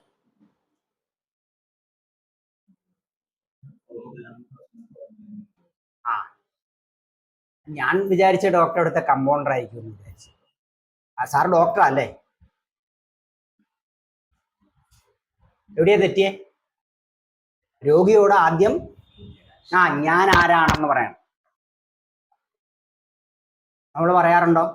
ഇനി വളരെ വെണ്ടയ്ക്ക അക്ഷരത്തിൽ അവിടെ എഴുതി വെച്ചിട്ടുണ്ട്, ഫ്രണ്ടിലും ഒക്കെ ഉണ്ട് റിസപ്ഷനിൽ നിന്ന്. എന്നാലും ഞാനാണ് കേട്ടോ ആള്. എനിക്ക് വലിയ പ്രശ്നമാണ്. ഞാൻ മുട്ടയടിച്ച് മുടി വെച്ചപ്പം വേണ്ട, അച്ഛൻ തന്നെ മതി, നിങ്ങളെ എനിക്ക് താല്പര്യമില്ല, മറ്റേ പുള്ളിയെ കണ്ടാൽ മതി എന്ന് പറയും. മുട്ട മാറ്റിയത് ഭയങ്കര പ്രശ്നം, ആൾക്കാർക്ക് മനസ്സിലാകുന്നില്ല.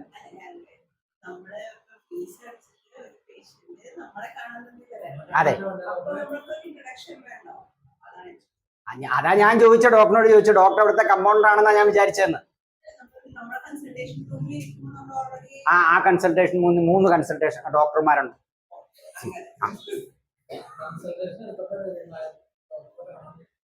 ആണെന്നെടുത്തു. എന്നാലും ഇതാണ് ഡോക്ടർ എന്ന് എനിക്ക് അറിയത്തില്ലെന്ന്.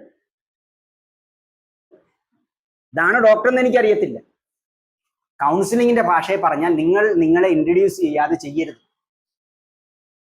ഞാനാണ്. അത് കഴിഞ്ഞ് ഇൻട്രൊഡ്യൂസ് ചെയ്യ. അടുത്തതോ? അടുത്ത് ഡോക്ടറിനോട് റോൾ വിടുക. അടുത്ത ഡോക്ടർ എന്ത് ചോദിക്കും?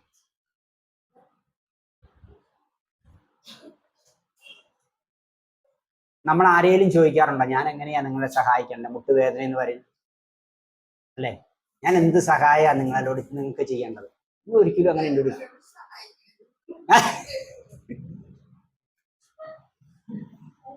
അല്ലേ? ഞാൻ എന്തിനാണ് നിങ്ങളെ സഹായിക്കേണ്ടത്? ഞാൻ ഏത് കാര്യത്തിനാണ് നിങ്ങളെ സഹായിക്കേണ്ടത്? അവരെ വിഷയം അവതരിപ്പിക്കുവാൻ വേണ്ടി അവരുടെ മനസ്സിലേക്ക് നമ്മളുടെ കൈൻഡ്നെസ്സിനെ നമ്മൾ തുറന്നിടുക. How can I help you? ഞാൻ എന്ത് സഹായം? എന്ത് പറ്റി? എന്താ വിഷമം? ആകപ്പാടെ സങ്കടത്തിലാണല്ലോ. അത് കേട്ട ഉടനെ ഡോക്ടർ എന്നാ പറയും? സാരമില്ല.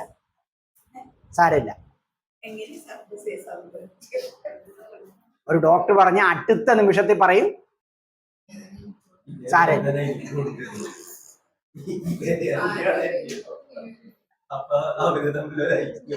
ഒരിക്കലും പാടില്ല. അവര് പറയുന്ന പ്രശ്നം എത്രയധികം നിങ്ങൾക്ക് അവരിലേക്ക് പ്രശ്നമായിട്ട് അവതരിപ്പിക്കാൻ കഴിയുമോ അപ്പോഴേ നിങ്ങൾക്ക് ഇറങ്ങും. കൂടെ ഇരിക്കുന്ന എന്നെ പോലെ ഒരു ഭർത്താവാണെങ്കിൽ വൈഫിന് മുട്ടുവേദന എന്ന് പറയുമ്പോൾ ഇതാ സാറേ ഞാൻ പറയുന്നത്, ഞാനും പറഞ്ഞതാണ്, ഇവക്കൊരു പ്രശ്നവും ഇല്ല,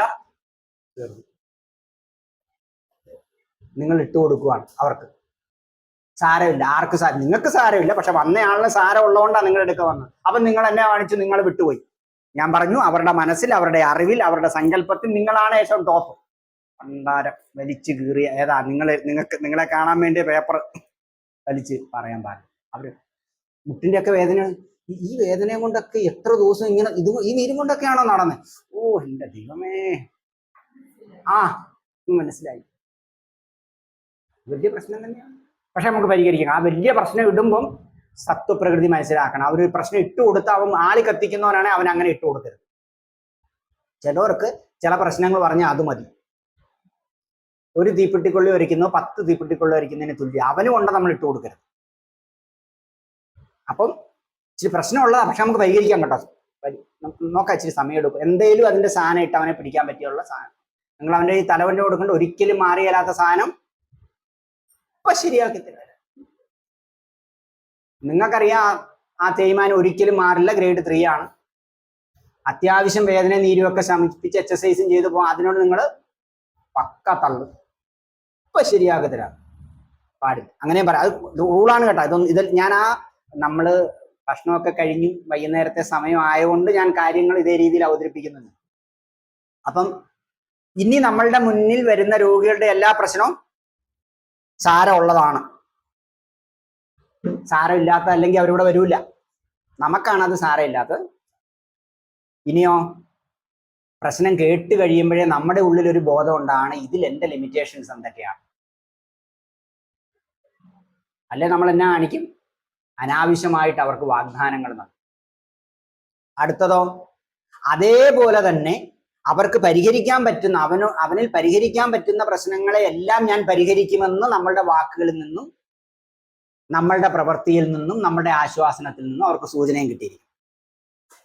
പിന്നെയോ ഒരിക്കൽ പോലും നിങ്ങൾ സാധ്യമാകാത്ത ഒരു സാധനം സാധ്യമാണ് എന്നോ അനാവശ്യമായിട്ട് നിങ്ങളുടെ കാര്യങ്ങൾ, എനിക്കിതുപോലുള്ളൊരു രോഗി 2 പ്രാവശ്യം വന്നപ്പോഴേ ശരിയായായിരുന്നു, അങ്ങനത്തെ കാര്യങ്ങളൊന്നും പറയാം.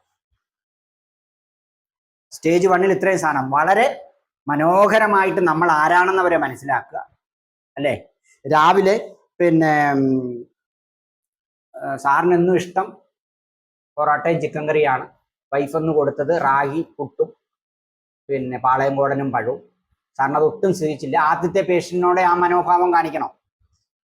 ഇല്ല. നമ്മളുടെ ഫുഡിന്റെയോ നമ്മളുടെ വീട്ടിലെയോ നമ്മുടെ വ്യക്തിത്വ പ്രശ്നങ്ങളൊന്നും മുന്നിലിരിക്കുന്ന ഒരാളിനോട് പ്രതിഫലിക്കാനേ പാടില്ല. നമ്മളുടെ റൂമിനകത്ത് കയറി കഴിഞ്ഞാൽ നമുക്ക് ചിരിക്കാൻ സാധിക്കുമെങ്കിലേ, നമുക്ക് ചിരിച്ച മുഖമുണ്ടെങ്കിലേ നമുക്ക് മറ്റു കരയുന്ന ഒരു മനസ്സിനെ, വിഷാദാവസ്ഥയിലിരിക്കുന്ന സങ്കടാവസ്ഥയിലിരിക്കുന്ന ഒരു മനസ്സിനെ ചിരിപ്പിക്കാൻ പറ്റും. അല്ലേ? അപ്പൊ അത്രയും നല്ല, അതായത് നമുക്ക് എന്തൊക്കെ പ്രശ്നങ്ങളോ, ഞാൻ ചുരുക്കിയാ പറയുന്നത്, എന്തൊക്കെ പ്രശ്നങ്ങൾ നമുക്കുണ്ടെങ്കിലും അവരുടെ മുന്നിൽ വളരെ, അല്ലെ? അപ്പം മനസ്സിന്റെ സ്വസ്ഥാവസ്ഥ എന്താ? മനസ്സിന്റെ സ്വസ്ഥാവസ്ഥ എന്താ? പറ, മനസ്സിന്റെ സ്വസ്ഥാവസ്ഥ പറ.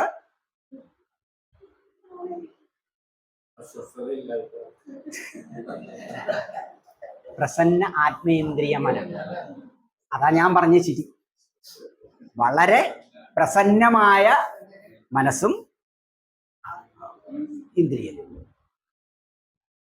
കയറി വരുന്ന പേഷ്യന്റിനോട് മുന്നേ നിങ്ങൾക്ക് പീരീഡ്സ് ആണ്, അതിന്റെ വേദനയുടെ കണ്ണീര്, അത് അവർക്കറിയേണ്ട കാര്യമില്ലല്ലോ. അങ്ങനെ നിൽക്കാൻ പാടില്ല. എന്നുവെച്ചാൽ നമുക്ക് എന്ത് വേദന വേണേലും ഉണ്ടാവാം. ആ വേദന അല്ലേ നിങ്ങൾ ഈ പണിക്ക് നിൽക്കരുത്.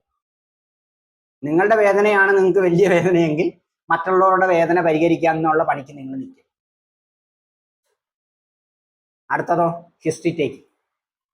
ആദ്യം നമ്മൾ ഇൻട്രഡക്ഷൻ കഴിഞ്ഞ് ഇതുപോലെ തന്നെ ഞാനാണ് ആൾ, ഞാൻ ഇന്ന ആളാണ്, ഇന്ന നിങ്ങൾക്ക് എത്രയുണ്ടെങ്കിൽ അതൊക്കെ പറയാം. പിന്നെ മറ്റേ ഈ ഇന്ദ്രലുപ്ത മഷി പറയുമ്പോൾ ആയുർവേദ ഡോക്ടർമാർ മറ്റേ ആചാര്യം പറയുന്നത് ഇത് കയ്യെ പറട്ടിയ കയ്യേലും മുടി കിളക്കും, അങ്ങനെ തള്ളിക്കളയും. നമ്മൾ ഹിസ്റ്ററി എടുക്കാൻ പോകും. ആദ്യം അവർ പറയുന്ന അവരുടെ പ്രശ്നങ്ങളെ വളരെ കൃത്യമായി അവരുടെ ഭാഷയിൽ തന്നെ എഴുതും. അപ്പൊ അവരിങ്ങനെ വളരെ പ്രശ്നമായിട്ടൊരു ഹസ്ബൻഡും വൈഫുമായിട്ടുള്ള പ്രശ്നവും അതുമൂലം കുഞ്ഞിനുണ്ടായ ഒരു പ്രശ്നവും കൂടെ സംസാരിച്ച് ഇങ്ങോട്ട് വരും. അപ്പൊ അതിനിടയ്ക്ക് ഡോക്ടറിനൊരു സംശയം, ഇത് ശരിയാണോ ഇല്ലയോ എന്ന്. അപ്പ ചോദിക്കണോ അതോ പിന്നെ ചോദിക്കണം? അതെന്താ അപ്പ ചോദിച്ചാൽ? പറയാം, ആ ഫ്ലോ അങ്ങ് നിന്നു പോകും, അവര് വന്ന വഴി അങ്ങ് നിന്നു പോകും. അപ്പൊ എന്നാണ് നമ്മൾ എന്ത് ചെയ്യണം? ആ ഇതില് ഒരു അടിവരെ ഒരു ക്വസ്റ്റ്യൻ മാർക്ക് ഇട്ട് വെച്ചേക്കണം. എന്നിട്ട് എന്താണോ ചോദിക്കാൻ ഉദ്ദേശിക്കുന്നത് എഴുതുന്നതിന് മുമ്പ് നിങ്ങൾ എന്തുകൊണ്ടാണ് ഈ കേസ് ഷീറ്റ് എഴുതുന്നതെന്ന് അവരോട് പറയണം. നിങ്ങളുടെ ഭാര്യയോട് പോയി ഇതെല്ലാം പറഞ്ഞു കൊടുക്കാനാണോ എന്ന് അവർക്കറിയാവോ? ഇല്ല. അപ്പൊ ഇതെന്തിനാണ്? ഇത് കഴിഞ്ഞ് ഒരു 5-6 പേരൂടെ വരും. അപ്പൊ ഇനി 2 ദിവസം കഴിഞ്ഞ് മോള് വരുമ്പം മോൾ എന്തൊക്കെയാ പറഞ്ഞെന്നോ മോളുടെ പ്രശ്നം എല്ലാം ഒന്നും എനിക്ക് ആ ഓർഡറിൽ കിട്ടത്തില്ല. അതിന് വേണ്ടിയിട്ട് ഇനിയോ മോള് പോയി കഴിഞ്ഞാൽ ഇത് അടച്ചു വെക്കും, ഇനി മോള് വന്നാലേ ഞാനിത് തുറക്കുള്ളൂ. നമ്മൾ വളരെ ക്ലിയർ ആയി അല്ലേ? ഇവര് പറഞ്ഞ ഒന്നും നമ്മളുടെ മനസ്സിലില്ല. ഇവരിനി ഇതിലുള്ള ആവശ്യത്തിന് വന്നാലേ നമ്മൾ ഇത് ഓപ്പൺ ചെയ്യുള്ളൂ. അല്ലെങ്കിൽ എന്നാ പ്രശ്നം? അതെ, ഇത് അടുത്ത ആളിനോട് പറഞ്ഞാലോ, ഇനി അഥവാ നിങ്ങൾക്ക് നല്ല കൗൺസിലിങ്ങിന്റെ ടെക്നിക്കുകളോ മെത്തേഡുകളോ ഉദാഹരണമോ പറയണമെങ്കിൽ അവരുടെ പേര്, ദേശം ഒരു കാരണവശാലും ഐഡന്റിഫൈ ചെയ്യാനുള്ള ഒരു കാര്യങ്ങളും പറയരുത്. പറഞ്ഞാൽ അവരറിഞ്ഞാൽ ഇപ്പൊ എന്നാ പ്രശ്നം? നിങ്ങൾ എടുക്കുന്ന ഒരുമാതിരിപ്പെട്ട എല്ലാ കാര്യങ്ങളും ഒരു 5 മിനിറ്റിന്റെയോ 10 മിനിറ്റിന്റെയോ 1 മണിക്കോ, ഇപ്പൊ ഞാൻ പറയുന്ന സാധനം തന്നെ സാറ് ഷൂട്ട് ചെയ്യുന്നുണ്ട്. കറങ്ങി തിരിഞ്ഞ് ആ പേരുള്ള പേഷ്യന്റ് എടുക്ക ചെന്നാൽ തീർന്നു. കോടതി പോയാൽ അല്ല ഒന്നാന്തരം പണി കിട്ടും. അപ്പൊ നമ്മൾ വളരെ സൂക്ഷിക്കും. അത് നമുക്കൊരു റൈറ്റും ഇല്ല. അതാ ഞാൻ പറഞ്ഞ മറ്റാരോടും പറയാൻ അവർക്ക് ആഗ്രഹമില്ല, മനസ്സ് തുറക്കാൻ സമയമില്ല. അങ്ങനെ ആഗ്രഹം ഇല്ലാത്തത് നിങ്ങളിൽ ഉണ്ടാകും. അതിനുള്ള ഒരു വില നമ്മൾ കൊടുക്കും. അടുത്തതോ, എത്ര നാളും കൊണ്ട് ഈ പ്രശ്നം? ഒരു ദിവസത്തിൽ തന്നെ പല പ്രാവശ്യം ഈ പ്രശ്നമുണ്ടോ? ആഴ്ചയിൽ ഒന്നാണോ? ഇല്ല വർഷത്തിൽ ഒന്നാണോ? എങ്ങനെയാണോ അതിന്റെ സ്റ്റെപ്പുകളെല്ലാം എഴുതുക. ഇനിയോ ഇതും കൊണ്ട് നിങ്ങൾക്ക് ഏത് തരത്തിലുള്ള പ്രശ്നങ്ങളൊക്കെയാണ് വരുന്നത്? നിങ്ങൾക്ക് തന്നെ ഉള്ളിൽ വിഷമമാണോ? അതോ നിങ്ങളുടെ ജോലിക്ക് പോകാൻ പ്രശ്നമുണ്ടോ? നിങ്ങൾക്ക് നിങ്ങളുടെ ജീവിത പങ്കാളിയുമായി നിങ്ങൾ പേഴ്സണലായിട്ട് വരുന്ന സംസാരത്തിലോ സെക്ഷൽ ലൈഫിലോ, അതായത് വളരെ കൃത്യമായിട്ട് പറഞ്ഞ റിലേഷൻഷിപ്പില്, സെക്ഷൽ ഇഷ്യൂല്, അക്കാഡമിക്കില്, ഫൈനാൻഷ്യലില് എവിടെയൊക്കെയാണ് പ്രശ്നം വരുന്നതെന്ന് കൃത്യമായിട്ട് അവര് പറയുന്ന പ്രശ്നത്തെ അതുപോലെ കേൾക്കുമ്പോഴും ഈ പ്രശ്നം ഇവരുടെ ജീവിതത്തിൽ അവരുടെ ദിനചര്യയിൽ എവിടെയൊക്കെയാണ് പ്രശ്നം ഉണ്ടാക്കുന്നത് എന്ന് അതിൽ നിന്ന് നമ്മൾ മനസ്സിലാക്കണം ഇൻഡയറക്റ്റ് ആയിട്ട്. എന്നാലേ ആ ഏരിയയിലേക്ക് നമുക്ക് പെട്ടെന്ന് പ്രശ്ന പരിഹാരം കൊണ്ടുവരാൻ പറ്റും അല്ലേ? ഏത് നട്ടാണോ ലൂസായിരിക്കുന്ന ആ നട്ട് മാത്രം മുറുക്കിയാൽ മതി. എല്ലാ നട്ടും പോയി ഇനി നിങ്ങളെ ആള് ശരിയല്ലെങ്കിൽ ആ മുറുകിയിരിക്കുന്ന സാധനം തിരിച്ചേക്കിടും. മനസ്സിലായോ? നിങ്ങൾ ആള് ശരിയല്ലെങ്കിൽ മുറുകിയിരുന്ന സാധനം പതുക്കെ ഒന്ന് അഴിക്കും. അഥവാ തിരിച്ചു മുറുക്കാൻ സമയവും കിട്ടിയില്ലെങ്കിൽ പണി പാടും. അപ്പൊ ഇതിലെവിടെ വേണമെന്ന് നിങ്ങൾ തീരുമാനിച്ചു. പിന്നെയോ ഫാമിലി ഹിസ്റ്ററി, പേഴ്സണൽ ഹിസ്റ്ററി, അവരുടെ പേഴ്സണാലിറ്റി ഹിസ്റ്ററി എടുക്കാൻ ഒരു കാരണവശാലും നിങ്ങൾ മറന്നുപോകും അല്ലേ? ഇവിടെയാണ് ചരകന്റെ വാദപ്രകൃതിയും പിത്തപ്രകൃതിയും കഫപ്രകൃതിയും നമ്മളുടെ മാനസിക പ്രകൃതിയിൽ ഓരോരുത്തരുടെയും സ്വഭാവം അനുസരിച്ച് നമ്മൾ ക്രൈറ്റീരിയ കൊണ്ടുവരുന്നു. എത്ര ഡെപ്തായിട്ട് അത്രയും വർഷങ്ങൾക്ക് മുമ്പ് ആയുർവേദം കണ്ടെന്നാണ് അല്ലെ. വാദക്കാരനാണെങ്കിൽ എന്നെ കാണിക്കും, ആ വാദത്തെ ക്യാച്ച് ചെയ്യുന്ന പോലെ തന്നെ അവനെ ക്യാച്ച് ചെയ്തില്ലെങ്കിൽ പ്രശ്നമാണ് അല്ലെ. പിത്തക്കാരനോട് ഒരു കാരണവശാലും വേണ്ടാത്ത രീതിയിൽ കണ്ണു തുറപ്പിച്ച് അനാവശ്യമായിട്ട് ലീഡിങ് ക്വസ്റ്റിങ്ങും അവനെ ഇറിറ്റേറ്റ് ചെയ്യുന്ന ചോദ്യവും ചോദിക്കരുത്, പ്രശ്നം. ചിലപ്പം ചെയർ ഒന്ന് തള്ളിയച്ച് അവനങ്ങ് എഴുന്നേറ്റ് വന്നു, പിന്നെ സാറങ്ങ് തന്നെ ചെയ്തു. അതുകൊണ്ട് നമ്മൾ അത് എപ്പോഴും ശ്രദ്ധിക്കും. ഇനി നമ്മൾ പ്രശ്നങ്ങളൊക്കെ ആയി പരിചയപ്പെടുത്തി, കേസ് എടുത്തു. അടുത്തെന്താണ്, എല്ലാം ആ രോഗിയിൽ നിന്ന് മനസ്സിലായി. നമ്മൾ അത്യാവശ്യം ഗോൾ സെറ്റ് ചെയ്യും. അപ്പം നിങ്ങൾ എന്ത് ചെയ്യുക, അവരുടെ പ്രശ്നം അനുസരിച്ച് ഷോർട്ട് ടൈം ഗോൾ വേണോ, ലോങ് ടൈം ഗോൾ വേണോ, അല്ലെങ്കിൽ ഏത് തരത്തിലുള്ള ഗോൾ സെറ്റ് ചെയ്യണമെന്ന് പറയാം അല്ലേ. ഒരു 10 വർഷമായിട്ട് കുട്ടികളില്ല, നാട്ടിൽ നിന്ന് വന്നേക്കാണ്, അവർക്ക് ഒരു 3 മാസത്തിനുള്ളിൽ തിരിച്ചു കയറി പോകണം. അപ്പം നമ്മൾ 1 വർഷത്തെ ഗോൾ സെറ്റ് ചെയ്തിട്ട് കാര്യമുണ്ടോ? ഇല്ല. അപ്പൊ എന്ത് പ്രശ്നം, അതാണ് ടൈം വളരെ ഇമ്പോർട്ടൻ്റ് ആണ്. അതനുസരിച്ച് ഗോൾ സെറ്റ് ചെയ്യും. ഇനിയോ, ഗോൾ സെറ്റ് ചെയ്യുമ്പം ഡിഫൈൻ ദ വാല്യൂ. അവർക്ക് എന്താണോ പ്രശ്നമായിട്ട് നിൽക്കുന്നത്, ആ പറഞ്ഞതിൽ ഏറ്റവും അവർ എന്ത് വിഷയമാണോ ഈ പ്രശ്നങ്ങളിൽ ഏറ്റവും ബന്ധപ്പെട്ട് നിൽക്കുന്നത്, അതിനെ മനസ്സിലാക്കിയതിന് ശേഷം മേക്ക് എ സ്മാർട്ട്, ഒരു സ്മാർട്ട് ചാർട്ട്. അത് നമുക്ക് ഓരോ അക്ഷരവും ഓരോന്നിനെ വിലക്കും. അതിനുശേഷം എന്താ, ഈ സ്മാർട്ട് അപ്ലൈ ചെയ്ത് കഴിയുമ്പോൾ നമുക്ക് എന്ത് ബെനിഫിറ്റ് ആണ് കിട്ടുന്നത്, നമുക്കല്ല പേഷ്യന്റ് എന്ത് ബെനിഫിറ്റ് ആണ് കിട്ടുന്നത്. പിന്നെയോ, അവരെ കൊണ്ട് തന്നെ പറയിക്കണേ ഈ പ്രശ്നം പരിഹരിക്കാൻ വേണ്ടി ഏതൊക്കെ തടസ്സങ്ങൾ വരാം. അതാണ് ഇവിടെ ഏറ്റവും വലിയ ഒരു കൗൺസിലിംഗിന്റെ ഏറ്റവും വലിയ പ്രശ്നം കേട്ട് കഴിഞ്ഞാൽ പരിഹരിക്കാൻ ഗോൾ സെറ്റ് ചെയ്ത് കഴിഞ്ഞ് അതിന്റെ സമവാക്യങ്ങൾ എഴുതി കഴിയുമ്പോൾ അതിന് തടസ്സമായിട്ട് നിൽക്കുന്ന സാധനങ്ങൾ എന്തുണ്ടോ അതാണ് നമ്മൾ ആദ്യം വെട്ടേണ്ടത്, എന്നാലേ കിട്ടും. അതിനുശേഷം എന്താ, ഒരു ചെറിയ കമ്മിറ്റ്മെന്റിലേക്ക് പോകും. ഇങ്ങനെയാണ്. അപ്പൊ എന്ത് വേണം, ഇതിൽ ഏറ്റവും ഇമ്പോർട്ടൻ്റ് ഏതാണ്, സ്മാർട്ട് അല്ലേ. Specific, motivated, adaptive, resource, time.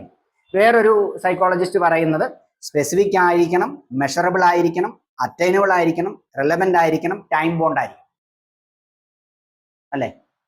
ഒരു രോഗി അനീഷ ഡോക്ടറിന് വരികയാണ്, 106 കിലോ തൂക്കം, 21 ദിവസം IPയിൽ കിടക്കാൻ സമ്മതിച്ചു. അവര് പറയുന്നത് എനിക്കൊരു 27 കിലോയിലും കുറയ്ക്കാവോ, ഐഡിയൽ ഗോളാണോ?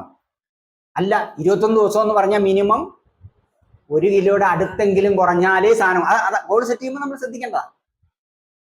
ഒരു ദിവസം 1 കിലോ 21 തന്നെ വെച്ചു, 21. അപ്പം നമുക്ക് എളുപ്പം കാൽക്കുലേറ്റ് ചെയ്യാം. സാറേ 21 ദിവസം കിടക്കും, ഒരു 21 കിലോ കുറയുമോ? 5 റൂമും വേക്കൻ്റ് ആണെങ്കിൽ 5 റൂമും വേക്കൻ്റ് ആണെങ്കിൽ മാസാവസാനം കൂടെ ആണേ അപ്പൊ ശരിയാക്കി നടക്കൂല. 1 കിലോ ചിലപ്പോൾ നിങ്ങൾക്ക് പറ്റും, ആദ്യത്തെ ഒരാഴ്ച നടന്നെന്ന് വരും. നമ്മൾ ഫുഡും പിടിക്കും, ബുദ്ധിവർത്തനം 4 സൈഡിൽ നിന്നൊക്കെ 4 പേരെ നിർത്തി പിടിച്ച് ചിലപ്പോൾ, പക്ഷെ പിന്നീട് പണി പാടും. ഗോൾ സെറ്റ് ചെയ്യുമ്പോൾ എപ്പോഴും നമ്മൾ വാഗ്ദാനങ്ങൾ കൊടുക്കും. ഒന്നാമത്തെ കാര്യം, മറ്റുള്ള പോലെ അല്ല, മറ്റുള്ള ഒരു കേസ് ഷീറ്റിൽ നമ്മൾ പൊതുവെ പ്രോട്ടോകോൾ എഴുതുമെങ്കിൽ ടൈം ബോണ്ട് അല്ല, ഇതെന്നെ കാണിക്കും പേഷ്യനെ സംബന്ധിച്ചോളം ടൈം ബോണ്ടാണ്. ഇനിയോ, സ്പെസിഫിക്, ഇത് തന്നെയാണോ ഇവരുടെ പ്രശ്നം, പ്രത്യേകിച്ച് എന്നെ കാണിക്കും. ഒപ്പത്തിനൊപ്പം നിന്ന് വരുമ്പോഴത്തേനും 2 പേരും പ്രശ്നം വരും. ഒരാളെ രോഗിയായിട്ടാണ് വരുന്നതെങ്കിൽ ഭർത്താവ് പറയുന്നതാണോ യഥാർത്ഥ പ്രശ്നം, ഭാര്യ പറയുന്നതാണോ? ഇവർ രണ്ടിലും നിങ്ങൾ സത്യം തെളിയിക്കാൻ വേണ്ടി മക്കളെ 2 പേരെ എടുത്ത് ദൃഷ്ടിയെടുത്തിട്ടുണ്ട്. മക്കൾ പറഞ്ഞ് ഇടയ്ക്ക് അവർ കയറിയിരിക്കും, പടപടം എന്നൊക്കെ അകത്ത് അടിയും ഒച്ചയൊക്കെ കേൾക്കാറുണ്ട്. എന്നാ പ്രശ്നമൊന്നും ഞങ്ങൾക്ക് അറിഞ്ഞുകൂടാ. അപ്പൊ ഏതായാലും ഫിസിക്കൽ ഹരാസ്മെന്റ് ഒന്നും അല്ലേ. അപ്പൊ നമ്മൾ ഏറ്റവും ആദ്യം പ്രാധാന്യം കൊടുക്കേണ്ട ഏതാ? ഈ കുട്ടികളുടെ അടുത്ത് ഉടനെ അവരെ 2 പേരെയും വിളിക്കണം. പിള്ളേര് പറയുന്നുണ്ടല്ലോ, അവർക്ക് സമ്മതിച്ചേ പറ്റൂ. ഒരു കൗൺസിലിങ്ങിൽ ഏറ്റവും പ്രശ്നത്തെ പിടിക്കാൻ ഏറ്റവും സുഖം ഏതാണെന്നറിയാവോ? പിള്ളേരെ. ഈ 3 പേരിൽ നിന്നും ഇതിൽ ഏറ്റവും പ്രശ്നമായ സാധനം ഏതാണെന്ന് നമ്മൾ, അതാണ് സ്പെസിഫിക് ആയിരിക്കണം. പിന്നെയോ ആ സ്പെസിഫിസിറ്റി എങ്ങോട്ടുണ്ടാവണം? അവര് പറയുന്ന സിംറ്റവുമായിട്ട് കണക്റ്റും ആയിരിക്കണം.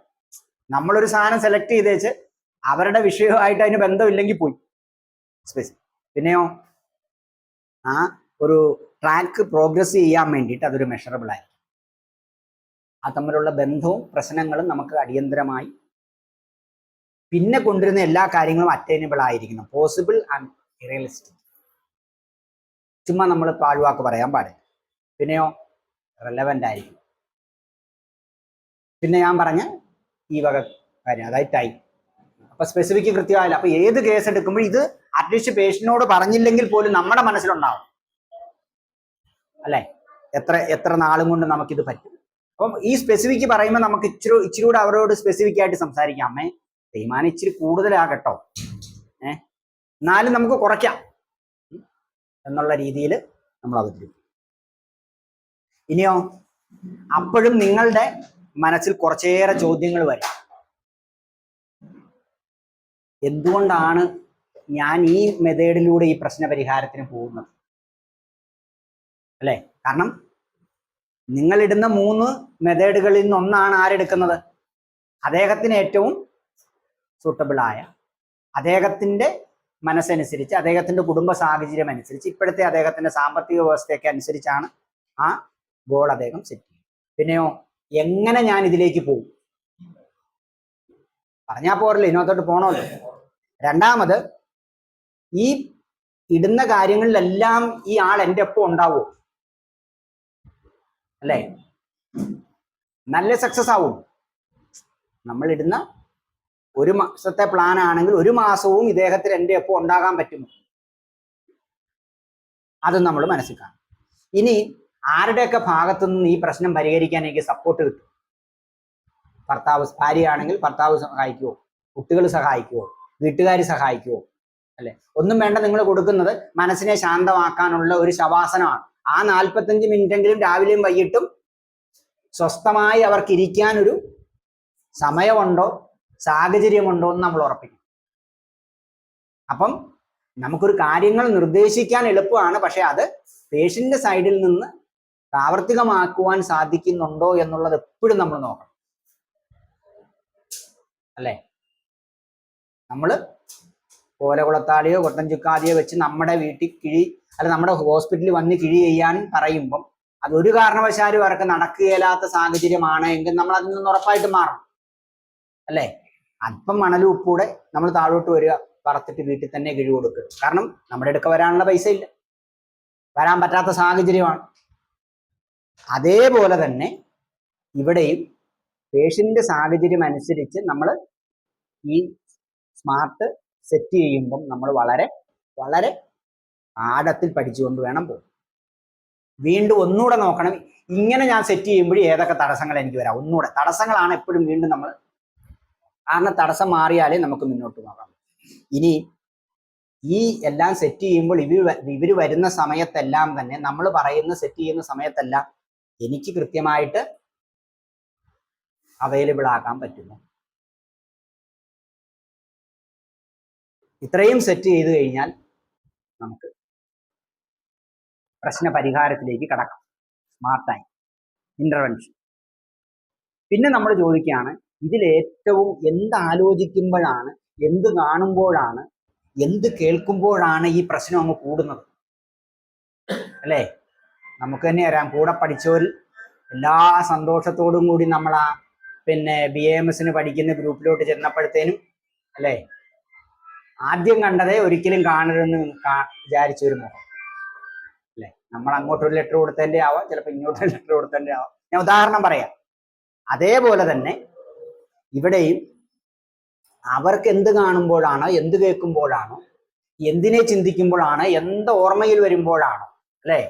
ചിന്ത പോലെ തന്നെ പ്രശ്നം ഓർമ്മയും. എന്റെ പൊന്നു ഡോക്ടറെ, മുഖം എന്നോട് പറയരുത്, എന്നോട് ഓർക്കാൻ പറയരുത്.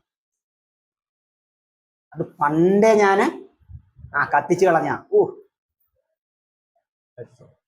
അതിന് ഒരു കാരണം, അങ്ങനെ പറയുന്ന ഒരു വ്യക്തിയെ സംബന്ധിച്ചിടത്തോളം ഒരു കാരണവശാൽ ആ ഏരിയയിൽ നമ്മൾ ചോദ്യങ്ങൾ എറിയേ ചെയ്യരുത്, പേഷ്യന്റ് നഷ്ടപ്പെടും. അപ്പം ചിന്തയാവാം, അവരറിഞ്ഞ പുസ്തകത്തിന്റെ ആവാം, അവരോട് പറഞ്ഞു കൊടുത്ത അറിവിന്റെ ആവാം, ഇതൊന്നും നമ്മൾ ശ്രദ്ധിക്കുന്നില്ല അല്ലേ.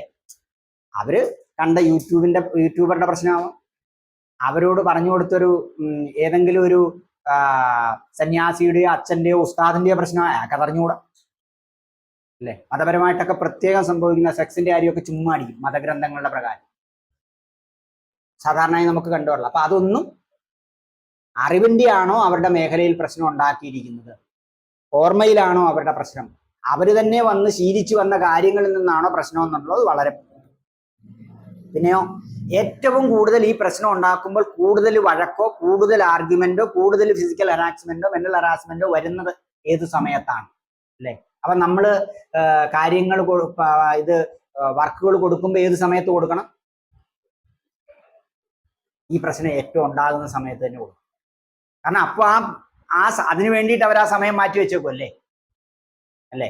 സ്കൂളില് ഇറങ്ങുമ്പോഴാണ് കൊച്ചിന് സ്കൂളിലേക്ക് പോകാനുള്ള പ്രശ്നം. അപ്പൊ എന്നാണെങ്കിൽ ആ പ്രശ്നം ഉണ്ടാകാതിരിക്കാനുള്ള സാധനം തന്നെ അതിന് തൊട്ട് മുമ്പ് പറയും.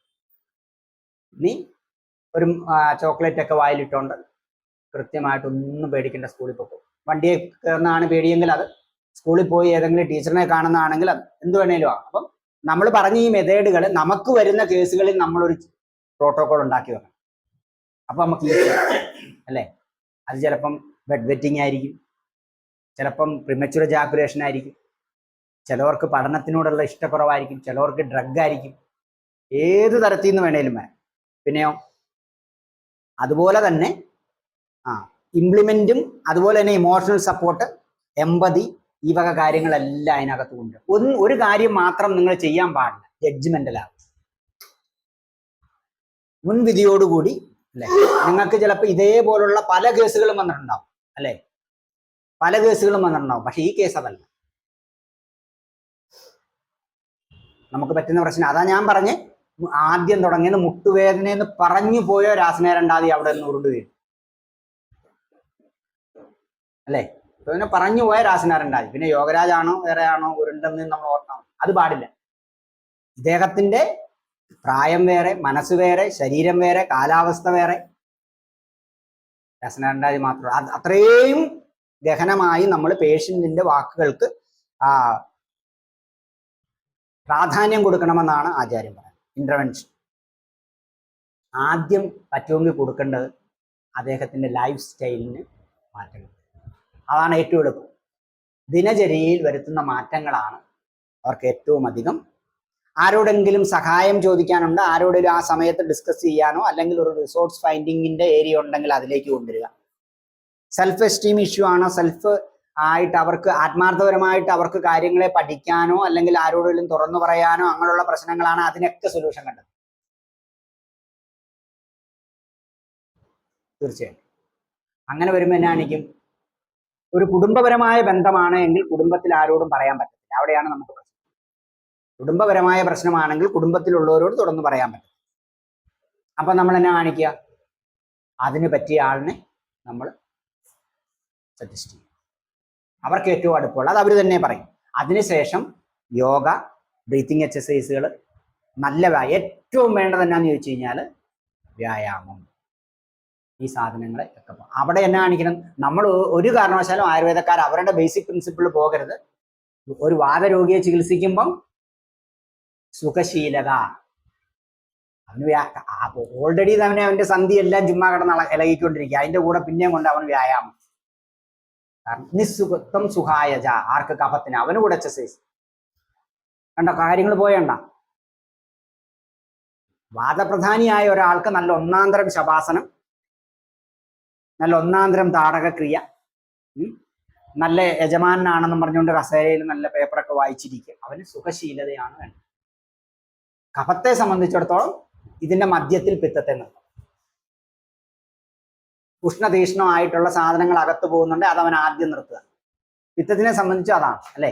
ചൂടായ കാലാവസ്ഥയിലേക്ക് പോകുന്നുണ്ട്, അതും വിടുക. മനസ്സിനും ചൂടാകരുത്, ശരീരത്തിലും ചൂടാകരുത്, അവനെ മാക്സിമം തണുപ്പിക്കും. നിങ്ങൾ ഒരു തോളി തട്ടി ഇതൊക്കെ ശരിയാവും, കൈ കൊടുത്ത് അങ്ങനെ കൗൺസിലിംഗ് തുടങ്ങുകയും അവസാനിപ്പിക്കുകയും ചെയ്യേണ്ടത് ആർക്കൊക്കെയാണ്? വാദത്തിൽ വേണോ, പിത്തത്തിൽ വേണോ, കഫത്തിൽ വേണോ? ഒരു പേഷ്യന്റിന്റെ ഷെയ്ക്കാൻഡും തട്ടലും തലോടലും ആ ബോഡി ഫിസിക്കൽ ടച്ച് ഒട്ടും ഇഷ്ടപ്പെടാത്ത കാറ്റഗറി ആരാണ്?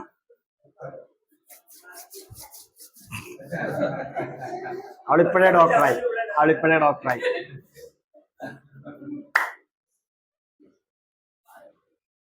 ആദ്യം നിങ്ങൾ ഏതായാലും പിന്നെ അഷ്ടാംഗ സംഗ്രഹത്തില് ടിപ്പിക്കലായിട്ട് വാദത്തിന്റെയും പിത്തത്തിന്റെയും കഫത്തിന്റെയും ചികിത്സ എടുത്തു പറയുന്നത് അവിടെ ഒന്ന് നോക്കണം. ആരാണ് ടച്ചൊന്നും അധികം ഇഷ്ടപ്പെടാത്തത്? വാദവും പിത്തവും എല്ലാരും തെറ്റി. സുഖമായിട്ടുള്ള ടച്ചും കെട്ടിപ്പിടുത്തവും മറ്റുള്ള കാര്യങ്ങളും സുഖസ്പർശവും ഒക്കെ ഏറ്റവും ആഗ്രഹിക്കുന്ന പിത്തക്കാരാണ്.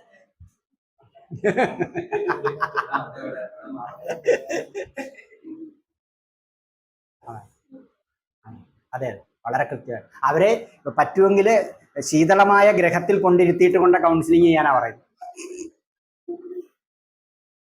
അവൻ അങ്ങനെ നിൽക്കല്ലേ. അതിലേക്ക് പോയാൽ പറ്റില്ല. ഇച്ചിരി അവസാനം ഞാൻ വരാം. പിന്നെ എന്നാ കാണിക്കുക? അവനിഷ്ടം വേളാങ്കണ്ണി പോകുന്നതാണെങ്കിൽ അത് നിങ്ങൾ കയറി തടയരുത്. അവന് ഗുരുവായൂർ പോകുന്നതാണെങ്കിൽ തടയരുത്.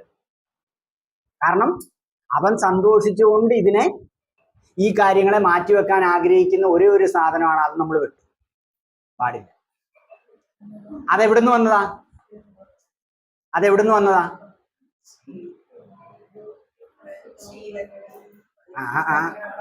അല്ല. അത് എവിടെ നിന്ന് വന്നതാ? പ്രവൃത്തിയുടെ ആഹ്വാനം എവിടെ നിന്നാ ഉണ്ടാവുന്നത്? ഉള്ളിൽ നിന്ന്. അപ്പൊ ആരാ പറഞ്ഞേ?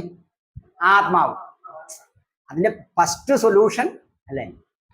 നമ്മളെ ഏറ്റവും അറിയുന്ന, നമ്മളെ ഏറ്റവും നല്ല സുഹൃത്ത്, നമ്മളെ ഏറ്റവും അധികം സ്നേഹിക്കുന്ന, നമ്മുടെ ഏറ്റവും നല്ല കൂട്ടുകാരൻ നമ്മുടെ ആത്മാവ്. ആ ആത്മാവാണ് നമ്മളോട് പറഞ്ഞ നീ ഗുരുവായൂർ പോകും, അല്ലെങ്കിൽ നീ വേളാങ്കണ്ണി പോകും.